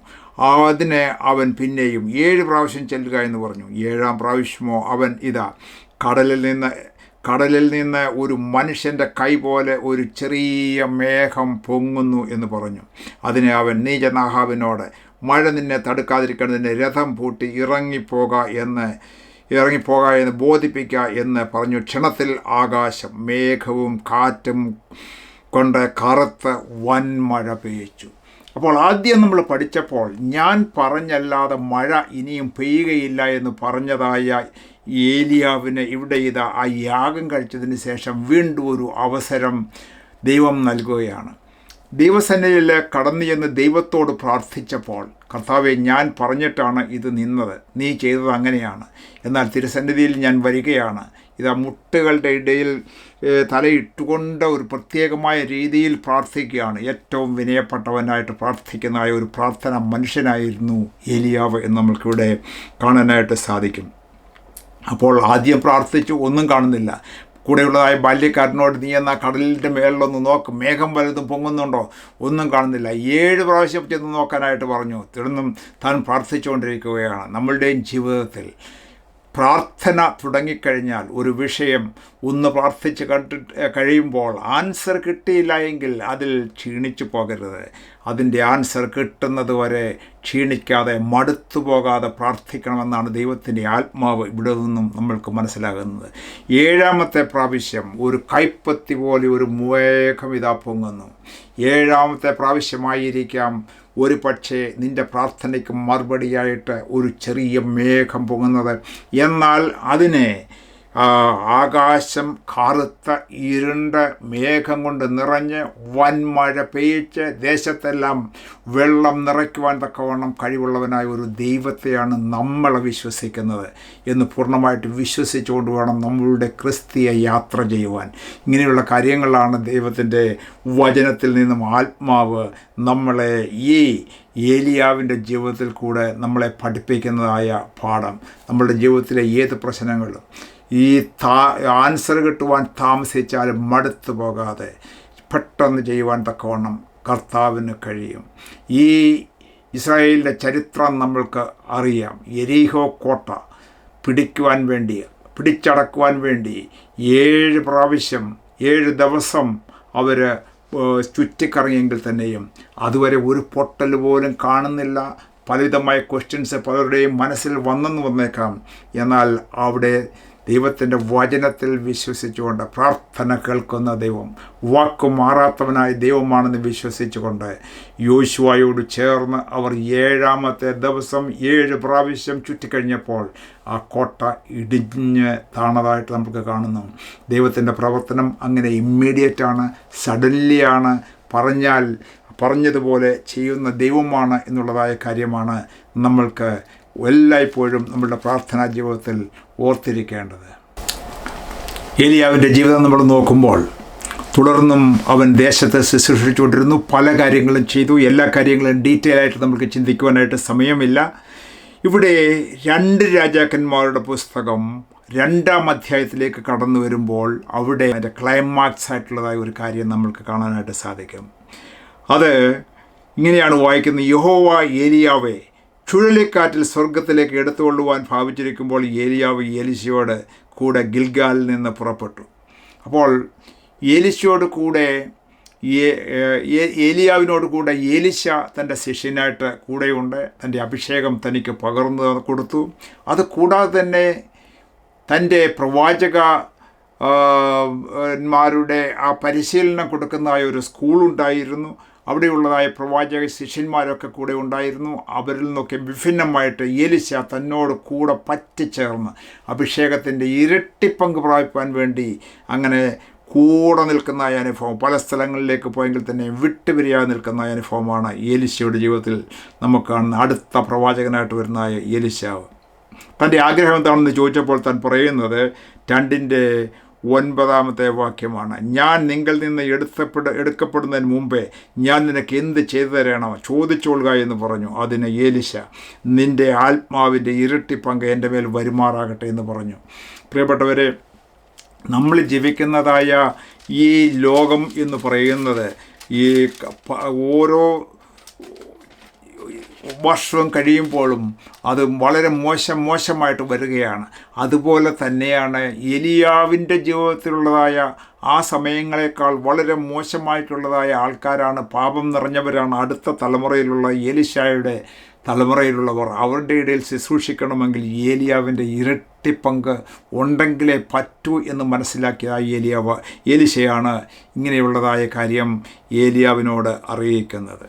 അങ്ങനെ അത് സാധിച്ചു കൊടുക്കുന്നതായിട്ട് നമുക്ക് കാണാനായിട്ട് സാധിക്കും. 11 വാക്യം ഇങ്ങനെയാണ്: അവർ സംസാരിച്ചുകൊണ്ട് നടക്കുമ്പോൾ അഗ്നിരഥവും അഗ്നിയശ്വങ്ങളും വന്ന് അവരെ തമ്മിൽ വേർപിരിച്ചു. അങ്ങനെ ഏലിയാവ് ചുഴലിക്കാറ്റിൽ സ്വർഗത്തിലേക്ക് കയറി. എലീശ അത് കണ്ടിട്ട്, എൻ്റെ പിതാവേ, ഇസ്രായേലിൻ്റെ തേരും തേരാളികളും എന്ന് നിലവിളിച്ചു. പിന്നെ അവനെ കണ്ടില്ല. അപ്പോൾ അവൻ തൻ്റെ വസ്ത്രം പിടിച്ച് 2 കണ്ണമായിട്ട് കീറിക്കളഞ്ഞു. പിന്നെ അവൻ ഏലിയാവിന്മേൽ നിന്ന് വീണ പുതപ്പ് എടുത്ത് മടങ്ങിച്ചെന്ന് യോർദാൻ അരികെ നിന്നു. ഏലിയാവിന്മേൽ വീണ പുതപ്പ് കൊണ്ട് അവൻ വെള്ളത്തെ അടിച്ചു. ഏലിയാവിൻ്റെ ദൈവമായ യഹോവ എവിടെയെന്ന് പറഞ്ഞു. അവൻ വെള്ളത്തെ അടിച്ചപ്പോൾ അത് അങ്ങോട്ടും ഇങ്ങോട്ടും പിരിഞ്ഞു. ആ അഭിഷേകത്തിൻ്റെ ശക്തിയോടുകൂടെ, ഏലിയാവിൽ നിന്നും വീണതായ ആ പുതപ്പിൻ്റെ ശക്തിയോടുകൂടെ അവൻ മുൻപോട്ട് തൻ്റെ ശുശ്രൂഷ ചെയ്യുകയും ഇരട്ടി പങ്ക് പ്രാപിച്ചതായ എലീശ ഏകദേശം ഇരട്ടി അടയാളങ്ങൾ ഏലിയാവിനേക്കാൾ ചെയ്തതായിട്ട് ബൈബിളിൽ നമുക്ക് കാണുവാനായിട്ട് സാധിക്കും. എലീശ അവരുടെ ജീവിതത്തിൽ ചെയ്തതായ ചില കാര്യങ്ങൾ മാത്രം ഒന്ന് ഓർപ്പിച്ചുകൊണ്ട് ഇന്നത്തെ നമ്മുടെ ക്ലാസ്സുകൾ തീർക്കുവാനായിട്ടാണ് ഞാൻ ആഗ്രഹിക്കുന്നത്. നമ്മൾ 3-ാമത്തെ അധ്യായം, 2 രാജാക്കന്മാരുടെ 3-ാമത്തെ അധ്യായം നമ്മൾ വായിക്കുമ്പോൾ അവിടെ ഒരു പ്രത്യേകമായ കാര്യം നമ്മൾക്ക് കാണാനായിട്ട് സാധിക്കും. യഹോശാഫാത്ത് എന്ന് പറയുന്നത് യഹൂദയിലെ രാജാവാണ്. അതുപോലെ തന്നെ ആഹാബ് ഇസ്രായേലിൻ്റെ രാജാവാണ്. അവർക്ക് എതിരായിട്ട് മോവാബ് രാജാവ് യുദ്ധത്തിന് കടന്നു വരികയാണ്. ആദ്യം ഇസ്രായേൽ രാജാവിൻ്റെ അടുക്കിലേക്ക് യുദ്ധത്തിന് വന്നപ്പോൾ ഇസ്രായേൽ രാജാവ് യഹോശാഫാത്തിനെ കൂടെ വിളിക്കുകയുണ്ടായി, എന്നെ വന്ന് ഹെൽപ്പ് ചെയ്യണം, അവനെ തോൽപ്പിക്കുവാൻ വേണ്ടി നമ്മൾക്ക് ഒരുമിച്ച് നിൽക്കണം എന്നുള്ളതായ ആ സന്ധിയിന്മേൽ അവർ യാത്ര ചെയ്യുകയാണ്. ഇവിടെ യഹോശാഫാത്ത് എന്ന് പറയുമ്പോൾ ഈ ആഹാബിൻ്റെ വീതം വിക്കലായിട്ടുള്ള ആളല്ല, പ്രവാചകന്മാരെയൊക്കെ ബഹുമാനിക്കുന്ന ആളാണ്. അവർ ഒന്നിച്ച് യുദ്ധത്തിന് വേണ്ടി തുടങ്ങുന്നതിന് മുമ്പായിട്ട് യഹോശാഫാത്ത് ചോദിക്കുകയാണ്, ഇവിടെ പ്രവാചകന്മാർ വല്ലതും ഉണ്ടോ, അവരുടെ ആലോചനയും നിനക്ക് കിട്ടിയിട്ടുണ്ടോ എന്ന് ചോദിച്ചപ്പോൾ ആഹാബ് തൻ്റെ പ്രവാചകന്മാരെയൊക്കെ വിളിച്ചിട്ട് അവരിൽ നിന്ന് നല്ല ആലോചന കിട്ടിയേക്കുന്ന പോയി വരിക, നിനക്ക് ജയം നിശ്ചയമാണ് എന്ന് പറയുമ്പോൾ ആഹാബ് പറയുകയാണ്, ദൈവത്തെ യഥാർത്ഥമായ ദൈവത്തിൽ ആശ്രയിക്കുന്നതായ പ്രവാചകന്മാർ ഇവിടെ ഉണ്ടോ, അവരിൽ നിന്നും ആലോചന വല്ലതും ഉണ്ടോ എന്ന് ചോദിച്ചിട്ട് ഇവിടെ നമ്മൾക്ക് കാണാനായിട്ട് സാധിക്കുന്നത് അവർ എലീശയുടെ അടുക്കിലേക്ക് കടന്നു ചെല്ലുന്നു. അവിടെ ഇങ്ങനെ അവരുടെ പ്രവാചകന്മാരിൽ നിന്നും ആലോചന പ്രാപിച്ചുകൊണ്ട് അവർ മുൻപോട്ട് പോകുന്നു. എന്നാൽ മുൻപോട്ട് യാത്ര ചെയ്യുമ്പോൾ ഇവരുടെ മൃഗങ്ങൾക്കും ഇവരുടെ സൈന്യങ്ങൾക്കും ഇവർക്കൊന്നും തന്നെ കുടിക്കുവാനായിട്ട് വെള്ളമില്ല. മരുഭൂമിയിൽ ആകപ്പാടെ വളരെ ഒരു വരണ്ടതായ അനുഭവത്തിൽ അവർ എത്തിച്ചേർന്നു. അവരെല്ലാവരും വെള്ളമില്ലാതെ നശിച്ചു പോകുന്ന അനുഭവത്തിൽ യഹോശാഫാത്ത് യഹൂദിയ രാജാവ് ചോദിക്കുകയാണ്, ഇവിടെ വല്ല പ്രവാചകന്മാരുമുണ്ടോ ആലോചന ചോദിക്കാൻ. ഒടുവിലായിട്ട് ഈ 3-ാം അധ്യായത്തിൻ്റെ ഒടുവിലേക്ക് നമ്മൾ കടന്നു വരുമ്പോൾ കാണാനായിട്ട് സാധിക്കും, അവർ ഇവിടെ എലീശയുടെ അടുക്കിലേക്ക് കടന്നു ചെല്ലുകയാണ്. എലീശ ഈ യഹോശാഫാത്തിനെ മാനിച്ചുകൊണ്ട് അവൻ പറയുകയാണ്, ഈ 16-ാമത്തെ വാക്യത്തിൽ യഹോവ ഇപ്രകാരം അരുളി ചെയ്യുന്നു, ഈ താഴ്വരയിൽ അനേകം കുഴികൾ വെട്ടുവിൻ, നിങ്ങൾ കാറ്റ് കാണുകയില്ല, മഴയും കാണുകയില്ല, എന്നാൽ നിങ്ങളും നിങ്ങളുടെ ആടുമാടുകളും നിങ്ങളുടെ മൃഗവാഹനങ്ങളും കുടിക്കത്തക്കവണ്ണം ഈ താഴ്വര വെള്ളം കൊണ്ട് നിറയും. ഇതുപോരാ എന്ന് യഹോവയ്ക്ക് തോന്നിയിട്ട് അവൻ മോവാബിനെയും നിങ്ങളുടെ കയ്യിൽ ഏൽപ്പിച്ച് തരും. ഇവിടെ നമ്മൾക്ക് കാണുവാനായിട്ട് സാധിച്ചത് വളരെ ഡീറ്റെയിൽ ആയിട്ട് നമ്മൾ വായിച്ചല്ലോ. ഈ താഴ്വരയിൽ അവരൊരു താഴ്വരയിലാണ്, വെള്ളം ഒന്നും തന്നെ ഇല്ല, വളരെ ഉണക്കാണ്, വരൾച്ചയാണ്, അവിടെ മൃഗങ്ങൾക്കൊന്നും തന്നെ വെള്ളമില്ല. ഒരു കാര്യം പറയുകയാണ്, നിങ്ങളുടെ കയ്യിലുള്ള ആയുധങ്ങൾ ഉപയോഗിച്ച് താഴ്വരയിൽ അനേകം കുഴികൾ വെട്ടുക. നിങ്ങൾ അവരവരുടെ മുൻപിൽ അനേക കുഴികൾ വെട്ടുക വിശ്വാസത്തോടെ. നിങ്ങൾ നേരം വെളുക്കുമ്പോൾ ദൈവത്തിൽ നിന്ന് ഒരു അത്ഭുതം കാണും. ഈ കുഴികൾ എല്ലാം വെള്ളം കൊണ്ട് നിറയുന്നതായിട്ടുള്ള അനുഭവം കാണും. അവരെ വിശ്വസിച്ചുകൊണ്ട് അങ്ങനെ വെട്ടി പിറ്റേ ദിവസം ആ വെള്ളം ആ കുഴികളിൽ എല്ലാം തന്നെ നിറഞ്ഞു നിൽക്കുന്ന ഒരു അനുഭവമാണ് കാണുന്നത്. പ്രിയപ്പെട്ടവരെ, നമ്മളുടെയും ജീവിതത്തിൽ പലപ്പോഴും വരൾച്ചയുള്ളതായ അനുഭവങ്ങൾ ഉണ്ടായേക്കാം. ഇനി എന്ത് ചെയ്യും, എൻ്റെ ജീവിതം ഇവിടെ കൊണ്ട് അവസാനിച്ചല്ലോ, ആരും ഹെൽപ്പ് ചെയ്യാനായിട്ടില്ലല്ലോ, മുൻപോട്ട് പോകാൻ യാതൊരു മാർഗവുമില്ലല്ലോ എന്ന് വിചാരിക്കുന്നതായ ഈ മരുഭൂമിയുടെ അനുഭവമുണ്ടെങ്കിൽ തന്നെയും ദൈവത്തിൻ്റെ വചനം പറയുന്ന വിശ്വാസത്താൽ ആ കുഴികൾ വെട്ടുക. ദൈവത്തിൻ്റെ ആ വാക്കുകൾ ശ്രദ്ധിച്ചുകൊണ്ട് അതിൽ വിശ്വസിച്ചുകൊണ്ട് മുൻപോട്ട് പോകുക, അതിൽ നിലനിൽക്കുക, അതിൽ വെള്ളം നിറയ്ക്കുവാൻ തക്കവണ്ണം ദൈവത്തിന് കഴിയും. ഈ കുഴികളിൽ വിശ്വാസത്താൽ വെള്ളം നിറഞ്ഞതുപോലെ മഴ ഇല്ലാതെ, കാറ്റും കോളും മേഘവും ഒന്നും തന്നെ ഇല്ലാതെ അത്ഭുതകരമായി വെള്ളം അവിടേക്ക് കടന്നു വന്ന് ആ കുഴികളിൽ എല്ലാം നിറച്ചതുപോലെ ദൈവം നിൻ്റെയും ജീവിതത്തിൽ നിറയ്ക്കുവാൻ തക്കവണ്ണം ശക്തനാണ് എന്നാണ് ഇവിടെ നിന്ന് നമ്മൾക്ക് മനസ്സിലാക്കാനായിട്ട് സാധിക്കുന്നത്. അതും പോരാ എന്ന് വെച്ചിട്ട് ദൈവത്തിൻ്റെ ഒരു ആലോചന കൊടുക്കുകയാണ്. ഈ നിനക്കെതിരായി വന്നിരിക്കുന്നതായ ഈ മോവാബ്യരെയും അവർക്കൊരു മനോവിഭ്രമം വരുത്തി അവർ തന്നെ വെട്ടിച്ചാകുകയും ഈ വെള്ളം കണ്ടുകൊണ്ട് ഇത് രക്തമാണെന്ന് വിചാരിച്ചുകൊണ്ട് അവർ തന്നെ ഭയപ്പെട്ട് തന്നെത്താൻ അവർക്ക് തന്നെ ദോഷം വരുത്തി അവർ തന്നെ ഓടുന്ന അവസ്ഥയിൽ വരികയും ചെയ്യും. അതോടുകൂടി നിവൃത്തിയാകുകയും ചെയ്യുന്നതായിട്ടാണ് കാണുന്നത്. അങ്ങനെ ദൈവത്തിൻ്റെ പ്രവൃത്തികൾ ഈ പ്രത്യേകിച്ച് യഹോശാഫാത്തിൻ്റെ ജീവിതത്തിലും അവനോട് ചേർന്ന് വന്നതായ ആഹാബിൻ്റെ ജീവിതത്തിലും നമ്മൾക്ക് കാണുവാനായിട്ട് സാധിക്കുന്നുണ്ട്. 2 രാജാക്കന്മാർ 4-ാം അധ്യായത്തിൻ്റെ 1-ാമത്തെ വാക്യം മുതൽ നമുക്ക് മറ്റൊരു അത്ഭുത പ്രവൃത്തിയാണ് ഇവിടെ നമുക്ക് കാണാനായിട്ട് സാധിക്കുന്നത്. പ്രവാചക ശിഷ്യന്മാരുടെ ഭാര്യമാരിൽ ഒരുത്തി ഏലീശയോട് നിലവിളിച്ചു, നിൻ്റെ ദാസനായ എൻ്റെ ഭർത്താവ് മരിച്ചുപോയി, നിൻ്റെ ദാസൻ യഹോവ ഭക്തനായിരുന്നു, നിനക്കറിയാമല്ലോ, ഇപ്പോൾ കടക്കാർ എൻ്റെ 2 മക്കളെ പിടിച്ച് അടിമകളാക്കുവാനായിട്ട് പോകുന്നു എന്ന് പറഞ്ഞുകൊണ്ട് തങ്ങളുടെ ഭാരം അറിയിക്കുന്നതായ അവസ്ഥയാണ് ഇവിടെ നമുക്ക് കാണാനായിട്ട് സാധിക്കുന്നത്. എന്നാൽ ഇവിടെ നമ്മൾക്ക് ഒരു കാര്യം മനസ്സിലാക്കണം. ഇത് യഹോവ ഭക്തനായിരുന്ന പ്രവാചകൻ്റെ ഒരു ശിഷ്യൻ്റെ ഭാര്യയാണ് ഇവിടെ വന്നിരിക്കുന്നത്. എന്തുകൊണ്ട് ദൈവത്തെ സേവിക്കുന്നവർക്ക് ഇങ്ങനെയുള്ള പ്രശ്നങ്ങൾ വരുന്നു?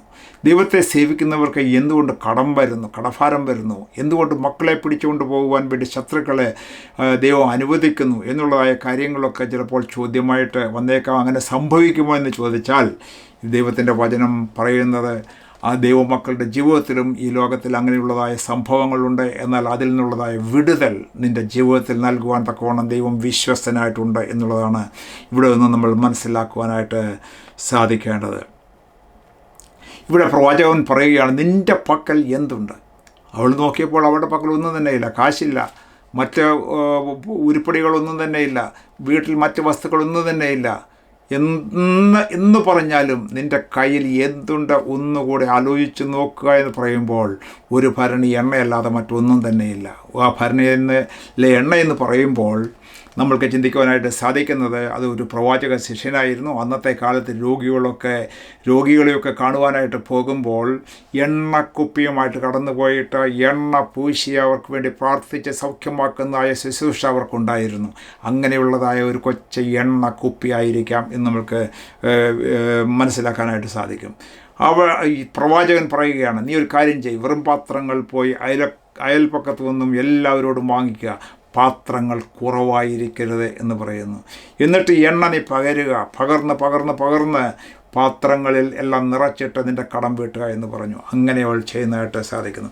ഇവിടെ നമുക്ക് കാണാനായിട്ട് സാധിക്കുന്നത് നിൻ്റെ കയ്യിൽ എന്തുണ്ട്. ഒരു പക്ഷേ നിൻ്റെ ദൃഷ്ടിയിൽ നീ വലിയ വില കൊടുക്കാത്തതായിരിക്കാം. എന്നാൽ ദൈവത്തിന് നിൻ്റെ കയ്യിലുള്ളതായ ഏത് കാര്യത്തെക്കുറിച്ചും പ്രവർത്തിക്കുവാനായിട്ട് സാധിക്കും. ശിംശോൻ്റെ കയ്യിലുണ്ടായിരുന്നതായ ഒരു താടിയെല്ല് കൊണ്ട് അവന് 1000 കൊല്ലുവാനായിട്ട് സാധിച്ചു എങ്കിൽ ഹല്ലേലൂയ, ചെറിയ സാധനങ്ങൾ കൊണ്ട് വലിയ കാര്യങ്ങൾ ചെയ്യുവാൻ ദൈവത്തിന് സാധിക്കും. 5 അപ്പവും 2 മീനും കൊണ്ട് യേശുവിനെ 5000-ത്തെയും 7000-ത്തെയൊക്കെ പോഷിപ്പിക്കുവാനായിട്ട് കഴിവുണ്ട് എങ്കിൽ ആ ദൈവം തന്നെ ഇന്നും നമ്മൾക്ക് വേണ്ടി ജീവിക്കുന്ന, സകലത്തെ നിയന്ത്രിക്കുന്നവനും ഉണ്ടാക്കിയവനുമായ കർത്താവാണ് നമ്മൾക്ക് വേണ്ടി ഉള്ളത്. എന്നാൽ ഇപ്പോൾ പ്രവാചക ശിഷ്യയുടെ ജീവിതത്തിൽ എന്തുണ്ട്? ഒരു ചെറിയ ഭരണി എണ്ണയുണ്ടെങ്കിൽ, നിൻ്റെ ജീവിതത്തിൽ ഒരു പ്രശ്നത്തെ നീ അഭിമുഖീകരിക്കുന്നുവെങ്കിൽ നിൻ്റെ കയ്യിൽ എന്തുണ്ട്? ദൈവം പറഞ്ഞതായ ഒരു വാക്കുണ്ടോ? ദൈവം തന്നതായ ഒരു പ്രോമിസ് ഉണ്ടോ? ആ പ്രോമിസ് ഉണ്ടെങ്കിൽ അതൊരു വിലയേറിയ കാര്യമായിട്ട് എടുത്തുകൊണ്ട് അത് ഇതുവരെ നടന്നിട്ടില്ല എങ്കിൽ ഇനി നടക്കുമെന്നുള്ളതായി വിശ്വസിച്ചുകൊണ്ട് മുൻപോട്ട് പോവുക, ദൈവത്തിൻ്റെ സന്നിധിയിലേക്ക് അത് കൊണ്ടുവരിക. എൻ്റെ കയ്യിൽ ഈ പ്രോമിസ് ഉണ്ട്, നീ എന്നോട് പറഞ്ഞിട്ടുണ്ട്, ദൈവം എന്നോട് പറഞ്ഞിട്ടുണ്ട്, എൻ്റെ ജീവിതത്തിൽ ഇത് സംഭവിക്കണം എന്ന് പൂർണ്ണമായിട്ട് വിശ്വസിച്ചുകൊണ്ട് മുൻപോട്ട് പോയാൽ ഇതുപോലെ ദൈവത്തിന് പ്രവർത്തിക്കാനായിട്ട് സാധിക്കും. രണ്ടാമത്തെ കാര്യം എന്ന് പറയുന്നത്, നീ വിശ്വസിക്കുമ്പോൾ ദൈവം നിറയ്ക്കുവാൻ തക്കവണ്ണം മതിയായവനാണ്. 2 or 3 പാത്രങ്ങൾ പോരാ, നീയാണ് അളവ് നിശ്ചയിക്കേണ്ടത്. എത്ര പാത്രങ്ങൾ വാങ്ങിക്കണം? 10 പാത്രം വാങ്ങിച്ചാൽ ആ 10 പാത്രം നിറഞ്ഞു കിട്ടും. 20 പാത്രം വാങ്ങിച്ചാൽ 20 പാത്രം നിറഞ്ഞു കിട്ടും. അപ്പോൾ നാമാണ് നമ്മളുടെ വിശ്വാസത്തിൻ്റെ അളവ് നിശ്ചയിക്കേണ്ടത്.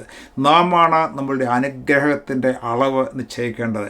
അതിനുള്ളതായ അവസരങ്ങൾ ഒരുക്കേണ്ടത് നമ്മളാണ്. ഈ വിധവ അടുത്തുള്ളതായ വീടുകളിലേക്ക് കടന്നു ചെന്ന് ഓരോരുത്തരോടും വെറും പാത്രങ്ങൾ വാങ്ങിച്ച് ആ കടച്ച് തൻ്റെ മക്കളോടുകൂടി ചേർന്ന് ഈ എണ്ണ പകരും തോറും അത് വർദ്ധിച്ചു വന്ന് അവരുടെ പ്രശ്നങ്ങൾ എല്ലാം മാറിയതുപോലെ നിൻ്റെയും ജീവിതത്തിൽ ദൈവം അത്ഭുതം പ്രവർത്തിക്കുവാൻ ശക്തനാണെന്ന് വിശ്വസിച്ചുകൊണ്ട് സ്തോത്രം ചെയ്യുകയും മുൻപോട്ട് പോവുകയും ചെയ്യുവാനായിട്ടാണ് ദൈവത്തിൻ്റെ ആത്മാവ് ഇന്ന് നമ്മളെ ഉത്സാഹിപ്പിക്കുന്നത്. നമുക്ക് ഈ പ്രവാചകന്മാർ പറഞ്ഞതായ എല്ലാ കാര്യങ്ങളും വിശദമായിട്ട് പറയുന്നതിന് സമയമില്ല. ചില കാര്യങ്ങൾ മാത്രം ഊന്നി പറഞ്ഞുകൊണ്ട് നമ്മളുടെ ഇന്നത്തെ ലെസൺ അവസാനിപ്പിക്കുവാനായിട്ടാണ് ഞാൻ ആഗ്രഹിക്കുന്നത്.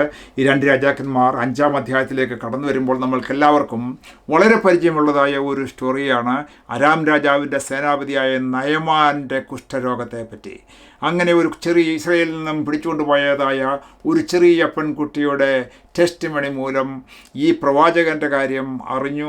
ഇങ്ങനെ നീ അവൻ്റെ അടുക്കിലേക്ക് പോയാൽ നയമാൻ, എൻ്റെ യജമാനായ നിനക്ക് സൗഖ്യം വരും, ഈ കുഷ്ഠത്തിൽ നിന്ന് സൗഖ്യമാക്കുവാൻ തക്കവണ്ണം ഒരു പ്രവാചകൻ ഇസ്രായേലിലുണ്ട് എന്ന് മനസ്സിലാക്കിക്കൊണ്ട് അരാം രാജാവ് ഒരു എഴുത്ത് കൊടുത്ത് ഇസ്രായേൽ രാജാവിൻ്റെ അടുക്കിലേക്ക് കൊണ്ടുവരുന്നു. ഇസ്രായേൽ രാജാവ് ആകപ്പാടെ പരിഭ്രമിക്കുന്നു, ഞാനെങ്ങനെയാണ് ഇവനെ സൗഖ്യമാക്കുന്നത്? എന്നാൽ ഇതറിഞ്ഞതായ എലീശ പറയുകയാണ്, എൻ്റെ അടുക്കിലേക്ക് വിടുക. അപ്പോൾ അവിടേക്ക് കടന്നു ചെല്ലുന്നു. അവിടെ ചെന്നിട്ട് ഒരു സിമ്പിളായിട്ടുള്ള ഇൻസ്ട്രക്ഷൻ കൊടുക്കുകയാണ്.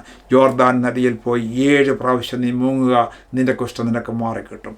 എന്നാൽ അവൻ അതിൽ വളരെ ഇൻസൾട്ടഡ് ആയിട്ടുള്ളതായ ഒരു ഫീലിംഗ് അവനുണ്ടാകുന്നു. ഇതിനു വേണ്ടിയാണോ ഞാൻ അരാം ദേശത്തു നിന്നും ഇവിടെയൊക്കെ കടന്നു വന്നത്? ഇതിനേക്കാൾ ശ്രേഷ്ഠമായ എത്രയോ നല്ല വെള്ളമുള്ള സ്ഥലമാണ്. എനിക്ക് ഇത് ചെയ്തുകൊണ്ട് എന്നെക്കൊണ്ട് പറ്റുകയില്ല എന്ന് പറഞ്ഞ് റിബല്യസ് ആയിട്ട് കടന്നു പോകുന്നു. എന്നാൽ തന്നോട് കൂടെ വന്നതായ തൻ്റെ ആൾക്കാരൊക്കെ പറയുകയാണ്, ഈ പ്രവാചകൻ ഒരു ചെറിയ സിമ്പിളായിട്ടുള്ള കാര്യമല്ലേ പറഞ്ഞത്, അതങ്ങ് അനുസരിച്ച് നോക്ക്, നിനക്ക് പ്രശ്നമൊന്നുമില്ലല്ലോ, ഇതിനെക്കാട്ടി വലിയൊരു കാര്യമായിരുന്നെങ്കിൽ നീ ചെയ്യുമായിരുന്നല്ലോ എന്ന് പറഞ്ഞിട്ട് അങ്ങനെ അവരുടെ നിർബന്ധത്താൽ അവൻ അത് ചെയ്യുകയും 7-ാമത്തെ പ്രാവശ്യം മുങ്ങിയതിന് ശേഷം പൊങ്ങി വന്നപ്പോൾ ഒരു ചെറിയ പൈതലിൻ്റെ ചർമ്മം പോലെ, സ്കിൻ പോലെ വളരെ വളരെ മനോഹരമായ സ്കിൻ അവൻ്റെ ശരീരത്തിൽ ഉണ്ടാകുവാനും സാധിച്ചു എന്നാണ് ഇവിടെ നമുക്ക് കാണുന്നത്. നമ്മുടെ ജീവിതത്തിലും പ്രിയപ്പെട്ടവർ എന്താണ് ഇതിൽ നിന്ന് മനസ്സിലാക്കാനായിട്ട് സാധിക്കുന്നത്? ദൈവത്തിൻ്റെ വചനം നമ്മൾ പഠിക്കുമ്പോൾ ചിലപ്പോൾ ചില കാര്യങ്ങൾ വളരെ നിസ്സാരമായിട്ട് തോന്നിയേക്കാം. ഈ നയമാന് ഒരു വലിയ മനുഷ്യനായിരുന്നെങ്കിൽ തന്നെയും അവൻ്റെ കുഷ്ഠം ഉണ്ടായിരുന്നുള്ള ഒരു കുഴപ്പമാണ്. നമ്മളുടെയും ജീവിതത്തിൽ അതാണുള്ളത്. ദൈവത്തിൻ്റെ സന്നിധിയിലേക്ക് കടന്നു വരാത്ത, രക്ഷിക്കപ്പെടാത്ത ഒരാൾക്ക് കുഷ്ഠം ഉണ്ട്. കുഷ്ഠമെന്ന് പറയുന്നത് പാപമാണ്. അപ്പോൾ ദൈവത്തിൻ്റെ സന്നിധിയിലേക്ക് അടുക്കുവാൻ കഴിയാത്തതായ പാപത്തിലുള്ള മനുഷ്യൻ ഈ കുഷ്ഠം മാറുന്നത് ദൈവത്തിൻ്റെ യേശുവിൻ്റെ രക്തത്താൽ ശുദ്ധീകരിക്കപ്പെട്ട് മുൻപോട്ട് പോകണമെന്നുള്ളതാണ് ദൈവത്തിൻ്റെ കൽപ്പന. ഇവിടെ ഒരു സിമ്പിളായിട്ടുള്ളതായ ഒരു കാര്യമാണ്, ഇൻസ്ട്രക്ഷനായിട്ടാണ് ഈ നയമാന് ഈ പ്രവാചകൻ എലീശ പ്രവാചകൻ നൽകുന്നത്. നീ വെള്ളത്തിൽ പോയി 7 പ്രാവശ്യം മുങ്ങണം. നമ്മളുടെ ജീവിതത്തിലും ഈ സിമ്പിളായിട്ടുള്ള കാര്യങ്ങൾ കർത്താവ് പറയുമ്പോൾ നീ കർത്താവിൽ വിശ്വസിക്കണം, നിൻ്റെ വായു കൊണ്ട് ഏറ്റുപറയണം, കർത്താവെ ഞാനൊരു പാപിയാണ്, എന്നോട് ക്ഷമിക്കണം എന്ന് പറഞ്ഞാൽ എങ്ങനെയാണ് പാപം ക്ഷമിച്ചു കിട്ടുന്നതെന്ന് ആ സിംപ്ലിസിറ്റി നമ്മൾ ഓർത്തുമ്പോൾ ഈ ലോകത്തിലെ പല ആൾക്കാരും അതിനെ അങ്ങ് തള്ളിക്കളയും. എന്നാൽ ദൈവത്തിൻ്റെ വചനമാണ്, യേശു ക്രിസ്തുവിൽ വിശ്വസിക്കുന്നവന് പാപക്ഷമയുണ്ട്, രോഗസൗഖ്യമുണ്ട്, പരിശുദ്ധാത്മാവിൻ്റെ ദാനമുണ്ട് എന്നുള്ളത് ദൈവത്തിൻ്റെ വചനമാണ്. അതിൽ വിശ്വസിച്ചുകൊണ്ട് സിമ്പിളായിട്ട് എടുക്കാതെ മുൻപോട്ട് പോകുകയാണ്. അതുപോലെ തന്നെ ദൈവത്തിൻ്റെ വചനത്തിൽ പറഞ്ഞിരിക്കുന്ന ഓരോ വാക്കുകളും വളരെ ലഘുവായിട്ട് എടുക്കാതെ സീരിയസ് ആയിട്ട് എടുക്കുവാനായിട്ട് പറയണം. ദൈവത്തിൻ്റെ വചനമനുസരിക്കണം, കർത്താവിനെ രക്ഷിതമായിട്ട് സ്വീകരിക്കണം, ജലത്തിൽ മുങ്ങി സാക്ഷിക്കണമെന്നുള്ളത് ഇതിന് സിമിലറായിട്ടുള്ള ഒരു കാര്യമാണ്. കർത്താവായ യേശു ക്രിസ്തുവിൻ്റെ മരണമെന്ന് പറയുമ്പോൾ പാപത്തിൽ മരിച്ചവനായ മനുഷ്യനെ ആ മനുഷ്യൻ വെള്ളത്തിലേക്ക് താണ് യേശു ക്രിസ്തുവിൻ്റെ മരണത്തോട് അടക്കത്തോട് അനുരൂപപ്പെട്ട് മുകളിലേക്ക് പൊങ്ങി വന്നിട്ട് ക്രിസ്തുവിനോടുകൂടെ പുതിയ മനുഷ്യനായി ജീവിക്കുന്നതിനുള്ളതായ ആ ഒരു ധൈര്യം നമ്മൾക്ക് ഉണ്ടായിരിക്കണമെന്നാണ് കർത്താവ് പറഞ്ഞത്. അതിനുവേണ്ടി കർത്താവിനെ കുറിച്ച് നമ്മൾ ആരും ലജ്ജിക്കുവാനായിട്ട് പാടില്ല. ധൈര്യത്തോടെ മുൻപോട്ട് പോകുവാൻ, ദൈവത്തിൻ്റെ വചനമനുസരിക്കുവാൻ, സിമ്പിളായിട്ട് എടുക്കാതെ സീരിയസ് ആയിട്ട് എടുക്കാൻ തക്കവണ്ണം കർത്താവ് നമ്മൾക്ക് എല്ലാവർക്കും ഇടയായി തരട്ടെ എന്ന് ഞാൻ പ്രാർത്ഥിക്കുന്നു. അങ്ങനെ ഈ എലീശയുടെ ജീവിതം നമ്മൾ നോക്കുമ്പോൾ നമ്മൾ ചില കാര്യങ്ങൾ മാത്രമേ ഇങ്ങനെ ഓടിച്ച് ഇത് കാര്യങ്ങളെക്കുറിച്ച് ചിന്തിക്കുവാനായിട്ടുള്ള അവസരം കിട്ടിയുള്ളൂ. എന്നാൽ മറ്റ് പല ബുക്കുകളിലും ഈ ബുക്കിൽ തന്നെ പല കാര്യങ്ങളും വിശദകരമായിട്ട് ഓരോ ഇൻസിഡൻറ്റും ഓരോ സംഭവങ്ങളും ഓരോ പ്രസംഗ വിഷയങ്ങളായിട്ട് നമ്മൾക്ക് കേൾക്കുവാനായിട്ട് ഇടയായിത്തീരും. അതിനുള്ളതായ സമയാസമയം പോലെ നമ്മൾക്ക് ഇടയായിത്തീരട്ടെ എന്ന് പ്രാർത്ഥിക്കുന്നു. നമ്മൾക്ക് പഠിക്കുവാനായിട്ട് ഇടയായിത്തീരട്ടെ വിശദമായിട്ട്. ഇവിടെ അടുത്തതായിട്ടുള്ള ഒരു പ്രവാചകനെ ഈ രാജാക്കന്മാരുടെ പുസ്തകത്തിൽ നിങ്ങൾക്ക് പരിചയപ്പെടുത്തുവാനായിട്ടുള്ളത് ഈ യെശയ്യാ പ്രവാചകനാണ്. ഈ രാജാക്കന്മാരെന്ന് പറയുമ്പോൾ നമ്മൾ ആദ്യം പറഞ്ഞതായ ഈ ഏലീശായും ഏലിയാവും ഒക്കെ നോർത്തേൺ കിങ്ഡത്തിൽ ആയിരുന്നു അവർ ശുശ്രൂഷ ചെയ്തിരുന്നത്. എന്നാൽ സതേൺ കിങ്ഡത്തിൽ നമ്മൾക്ക് കാണുന്നതായ ഒരു പ്രവാചകനാണ് ഈ പുസ്തകത്തിൽ പറഞ്ഞിരിക്കുന്ന യെശയ്യാവ് എന്ന് പറയുന്നത്.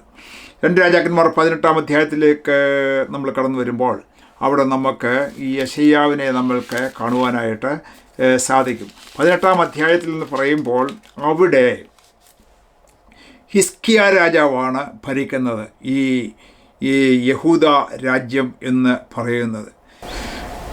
ഇവിടെ 19-ാമത്തെ അധ്യായത്തിൽ നമുക്ക് കാണാനായിട്ട് സാധിക്കുന്നത് ഹിസ്കിയ രാജാവ് ഈ സതേൺ കിങ്ഡം യഹൂദ ഭരിച്ചുകൊണ്ടിരിക്കുന്ന കാലത്താണ് യെശയ്യാ പ്രവാചകൻ അവിടെ ശുശ്രൂഷിക്കുന്നത്.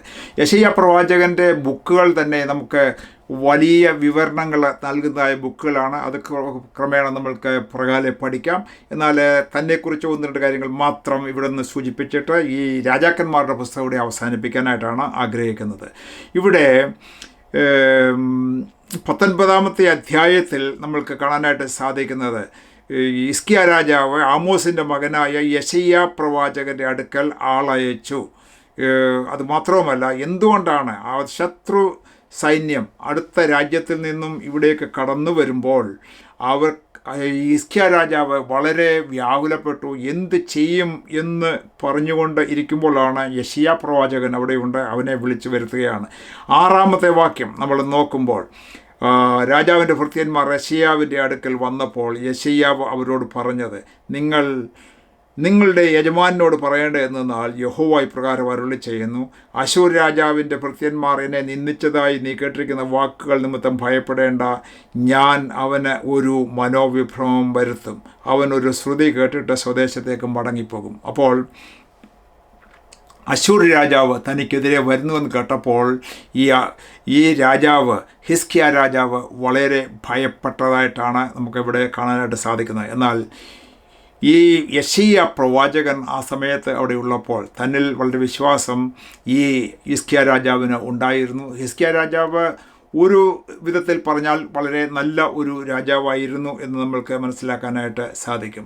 ഇവിടെ യെശയ്യാ പ്രവാചകൻ അവിടേക്ക് കടന്നു വന്നു, തന്നെ ധൈര്യപ്പെടുത്തുന്നു. നീ ഇതിനെക്കുറിച്ച് ഭയപ്പെടേണ്ട, അവൻ വലിയ സൈന്യമായിട്ട് വന്നാൽ തന്നെയും ദൈവം അവനൊരു മനോവിഭ്രമം വരുത്തിയിട്ട് അവൻ സ്വദേശത്തേക്ക് മടങ്ങിപ്പോകും എന്നാണ് ഇവിടെ നമ്മൾക്ക് കാണാനായിട്ട് സാധിക്കുന്നത്. അങ്ങനെ സംഭവിച്ചതായിട്ടും നമ്മൾക്ക് തുടർന്ന് പഠിക്കുമ്പോൾ നമ്മൾക്ക് മനസ്സിലാക്കുവാനായിട്ട് സാധിക്കും. 20-ാമത്തെ അധ്യായത്തിലേക്ക് നമ്മൾ കടന്നു വരുമ്പോൾ അവിടെയും ഹിസ്കിയ പ്രവാചകൻ്റെ ഒരു ഇടപെടൽ നമ്മൾക്ക് കാണാനായിട്ട് സാധിക്കും. ഹിസ്കിയ രാജാവ് വളരെ പ്രബലനായിട്ട് അവിടെ ജീവിക്കുകയാണ്. ആ സമയത്താണ് ഹിസ്കിയാവിന് മരണകരമായ രോഗം സംഭവിച്ചു. എന്നാൽ ഈ യെശയ്യാ പ്രവാചകനെ അവിടേക്ക് വിളിച്ചു വരുത്തുകയാണ്. വളരെ പവർഫുള്ളായിട്ടുള്ള ഒരു പ്രവാചകൻ. യെശയ്യാ പ്രവാചകനിൽ വളരെ വിശ്വാസവും ഹിസ്കിയ രാജാവിന് ഉണ്ടായിരുന്നു എന്ന് നമ്മൾക്ക് മനസ്സിലാക്കാനായിട്ട് സാധിക്കും. ഇവിടേക്ക് കടന്നു വരുമ്പോൾ ഹിസ്കിയ രാജാവ് ഭിത്തിക്ക് നേരെ തിരിഞ്ഞ് നിന്നുകൊണ്ട് കർത്താവിൻ്റെ സന്നിധിയിൽ അനുതാപത്തോടുകൂടെ പ്രാർത്ഥിക്കുന്ന ഒരു അവസ്ഥയാണ് കാണുന്നത്. കർത്താവെ, ഞാനിതെല്ലാം നിൻ്റെ നാമത്തിന് വേണ്ടി വളരെ സൂക്ഷ്മതയോടും ഏകാഗ്രതയോടും കൂടെ ചെയ്തു, എനിക്ക് ആയുസ് നീട്ടിത്തരണമെന്ന് പ്രാർത്ഥിച്ചു. അവിടെ നമ്മൾക്ക് കാണാനായിട്ട് സാധിക്കുന്ന യെശയ്യാ പ്രവാചകൻ്റെ മറുപടി 5-ാം അധ്യായത്തിൻ്റെ ഒടുവിലത്തെ വാക്യം: ഞാൻ നിൻ്റെ പ്രാർത്ഥന കേട്ട് നിൻ്റെ കണ്ണുനീർ കണ്ടിരിക്കുന്നു. ഞാൻ നിന്നെ സൗഖ്യമാക്കും. 3-ാം ദിവസം നീ യഹോവയുടെ ആലയത്തിൽ പോകും. ഞാൻ നിൻ്റെ ആയുസ്സിനോട് 15 സംവത്സരം കൂട്ടും. അങ്ങനെ 15 സംവത്സരം മരണകരമായ രോഗത്തിൽ നിന്നും വിടുതൽ കിട്ടിയതായ ഒരു തെക്കേ രാജ്യത്തിലെ രാജാവാണ് ഹിസ്കിയ രാജാവ്. അവിടെ യെശയ്യാ പ്രവാചകൻ ഉണ്ടായിരുന്നു എന്ന് നമ്മൾക്ക് മനസ്സിലാക്കാം. എന്നാൽ തുടർന്നുള്ളതായ ആ അധ്യായത്തിൽ തന്നെ നമുക്ക് കാണാനായിട്ട് സാധിക്കുന്നു, ഈ ഹിസ്കിയ രാജാവിന് രോഗസൗഖ്യം കിട്ടിയത് അറിഞ്ഞുകൊണ്ട് ബാബേൽ രാജാവ് അവിടേക്ക് കടന്നു അവൻ്റെ അനുയായികൾ അവിടേക്ക് കടന്നു വന്ന് ഉറ്റുനോക്കുവാൻ വേണ്ടി കടന്നു വരുന്നു. ഈ ഹിസ്കിയ രാജാവ് വളരെ മണ്ടത്തരം കാണിച്ച് അവൻ്റെ രാജ്യത്തിലുള്ള സകല കാര്യങ്ങളും അവൻ കാണിച്ചു. കാരണം ഈ ശലോമോൻ പണിതതായ ആലയത്തിലെ ഉപകരണങ്ങളും സാധനങ്ങളും ഉൾപ്പെടെ സകലവിധമായ സ്വർണങ്ങളും സകല വിലപിടിപ്പുള്ള സാധനങ്ങളും അവനെ കാണിച്ചു. എന്നിട്ട് യെശയ്യാ പ്രവാചകൻ ചോദിക്കുകയാണ്, ആരാണ് ഇവിടേക്ക് കടന്നു വന്നത്? ബാബേലിൽ നിന്നാണ് വന്നത്. നീ എന്തൊക്കെ കാണിച്ചു? ഇനി അവനെ കാണിക്കാതെ ഒന്നുമില്ല, അതുപോലെ എല്ലാം കാണിച്ചു. ഇവിടുത്തെ സകല സമ്പത്തും കാണിച്ചു. എന്നാൽ അവിടെ യെശയ്യാ പ്രവാചകൻ പറയുകയാണ്, നീ ചെയ്തത് മണ്ടത്തരമാണ്. ഈ കാണിച്ചതായ സാധനങ്ങളെല്ലാം അവൻ ബാബേലിൽ നിന്നും വന്ന് എടുത്തുകൊണ്ട് പോകുന്നതായ ഒരു ദിവസം ഇതാ വരുന്നു. നീ കാണിച്ചത് മണ്ടത്തരമാണ് എന്നാണ് യെശയ്യാവ് അവിടെയൊക്കെ കടന്നു വന്ന് പറയുന്നതായ കാര്യം. തുടർന്നും ഉള്ളതായ സമയങ്ങളിൽ ഒക്കെ നമ്മൾക്ക് കാണാനായിട്ട് സാധിക്കും യെശയ്യാ പ്രവാചകൻ ഈ ജനത്തോട് വളരെ ഡീറ്റെയിൽ ആയിട്ടുള്ള കാര്യങ്ങൾ ഒക്കെ പറയുന്നത് നമുക്ക് തൻ്റെ പുസ്തകത്തിൽ നിന്ന് നമ്മൾക്ക് മനസ്സിലാക്കാം. പ്രകാലെ അതിനെക്കുറിച്ച് നമ്മൾക്ക് അധികമായിട്ട് മനസ്സിലാക്കുവാനായിട്ട് കർത്താവ് സാവകാശം തരുമാറാകട്ടെ. അപ്പോൾ ഇന്ന് നമ്മൾ പഠിച്ചത് 26-ാമത്തെ ലെസണാണ്. അതായത് രാജാക്കന്മാരുടെ പുസ്തകത്തിൽ സൗത്തിലും നോർത്തിലും ദൈവം രാജാക്കന്മാരുടെ സമയത്ത് ദൈവത്തിൻ്റെ ആലോചന അറിയിക്കുവാൻ വേണ്ടിയും ജനങ്ങൾക്ക് ദൈവത്തിൻ്റെ ആലോചന അറിയിക്കുവാൻ വേണ്ടിയും പ്രവാചകന്മാരെ നിയമിച്ചിരുന്നു എന്ന് കാണാനായിട്ട് സാധിക്കുന്നു. ഇവിടെ എന്നാൽ രാജാക്കന്മാർക്ക് കൂടുതൽ പ്രാധാന്യം കൊടുക്കുന്നു. പ്രവാചകന്മാരുടെ പ്രവർത്തനങ്ങൾ വളരെയധികമായിട്ട് നമുക്ക് കാണാനായിട്ട് സാധിക്കുകയില്ല. എന്നാൽ പ്രധാനമായിട്ട് നമുക്ക് ഇവിടെ നമ്മൾ ചിന്തിച്ചത് ഇന്ന് ഈ എലിശയുടെയും ഏലിയാവിൻ്റെയും ചരിത്രമാണ്. അവർ അങ്ങനെ പ്രത്യേകമായ പുസ്തകങ്ങൾ എഴുതിയിട്ടില്ലാത്തത് കൊണ്ട് ഇവിടെ എഴുതിയിരിക്കുന്നതായ കാര്യങ്ങൾ നമ്മൾ ഒന്നുകൂടെ സ്ട്രെസ് ചെയ്ത് പഠിച്ചതാണ്. എന്നാൽ യെശയ്യാവ് ഒടുവിലത്തെ സമയങ്ങളിൽ ഹിസ്കിയ രാജാവിൻ്റെ സമയങ്ങളിലൊക്കെ അവിടെ ഉള്ളതായിട്ട് നമ്മൾ പഠിച്ചു. എന്നാൽ തുടർന്ന് തന്നെക്കുറിച്ച് വളരെയേറെ കാര്യങ്ങൾ നമുക്ക് പഠിക്കുവാനായിട്ടുണ്ട്. യെശയ്യാവിൻ്റെ പുസ്തകം തന്നെ വലിയ പുസ്തകമാണല്ലോ, അനേക ചാപ്റ്റേഴ്സ് ഉണ്ട്. നമ്മൾക്ക് തുടർന്നും പല കാര്യങ്ങളും അതിൽ നിന്ന് പഠിക്കുവാനായിട്ട് സാധിക്കും. ഇവിടെ നമ്മളുടെ പാഠം ഇവിടെ അവസാനിപ്പിക്കുകയാണ്. നമ്മളുടെ ഈ ലെസൺസ് 26 ഇന്ന് ഇവിടെ അവസാനിക്കുന്നത്. അടുത്ത ആഴ്ച 27 ആർക്കെങ്കിലും ദൈവത്തിൻ്റെ വചനം പഠിക്കുവാൻ താല്പര്യമുണ്ടെങ്കിൽ നമ്മൾക്ക് ഒന്നിച്ച് പഠിക്കാനുള്ളതായ അവകാശമാണ് എന്ന് അറിയിക്കുക. ഷെയർ ചെയ്യുക, സബ്സ്ക്രൈബ് ചെയ്യുക. കർത്താവ് നമ്മെ ഓരോരുത്തരെയും സഹായിക്കുമാറാകട്ടെ.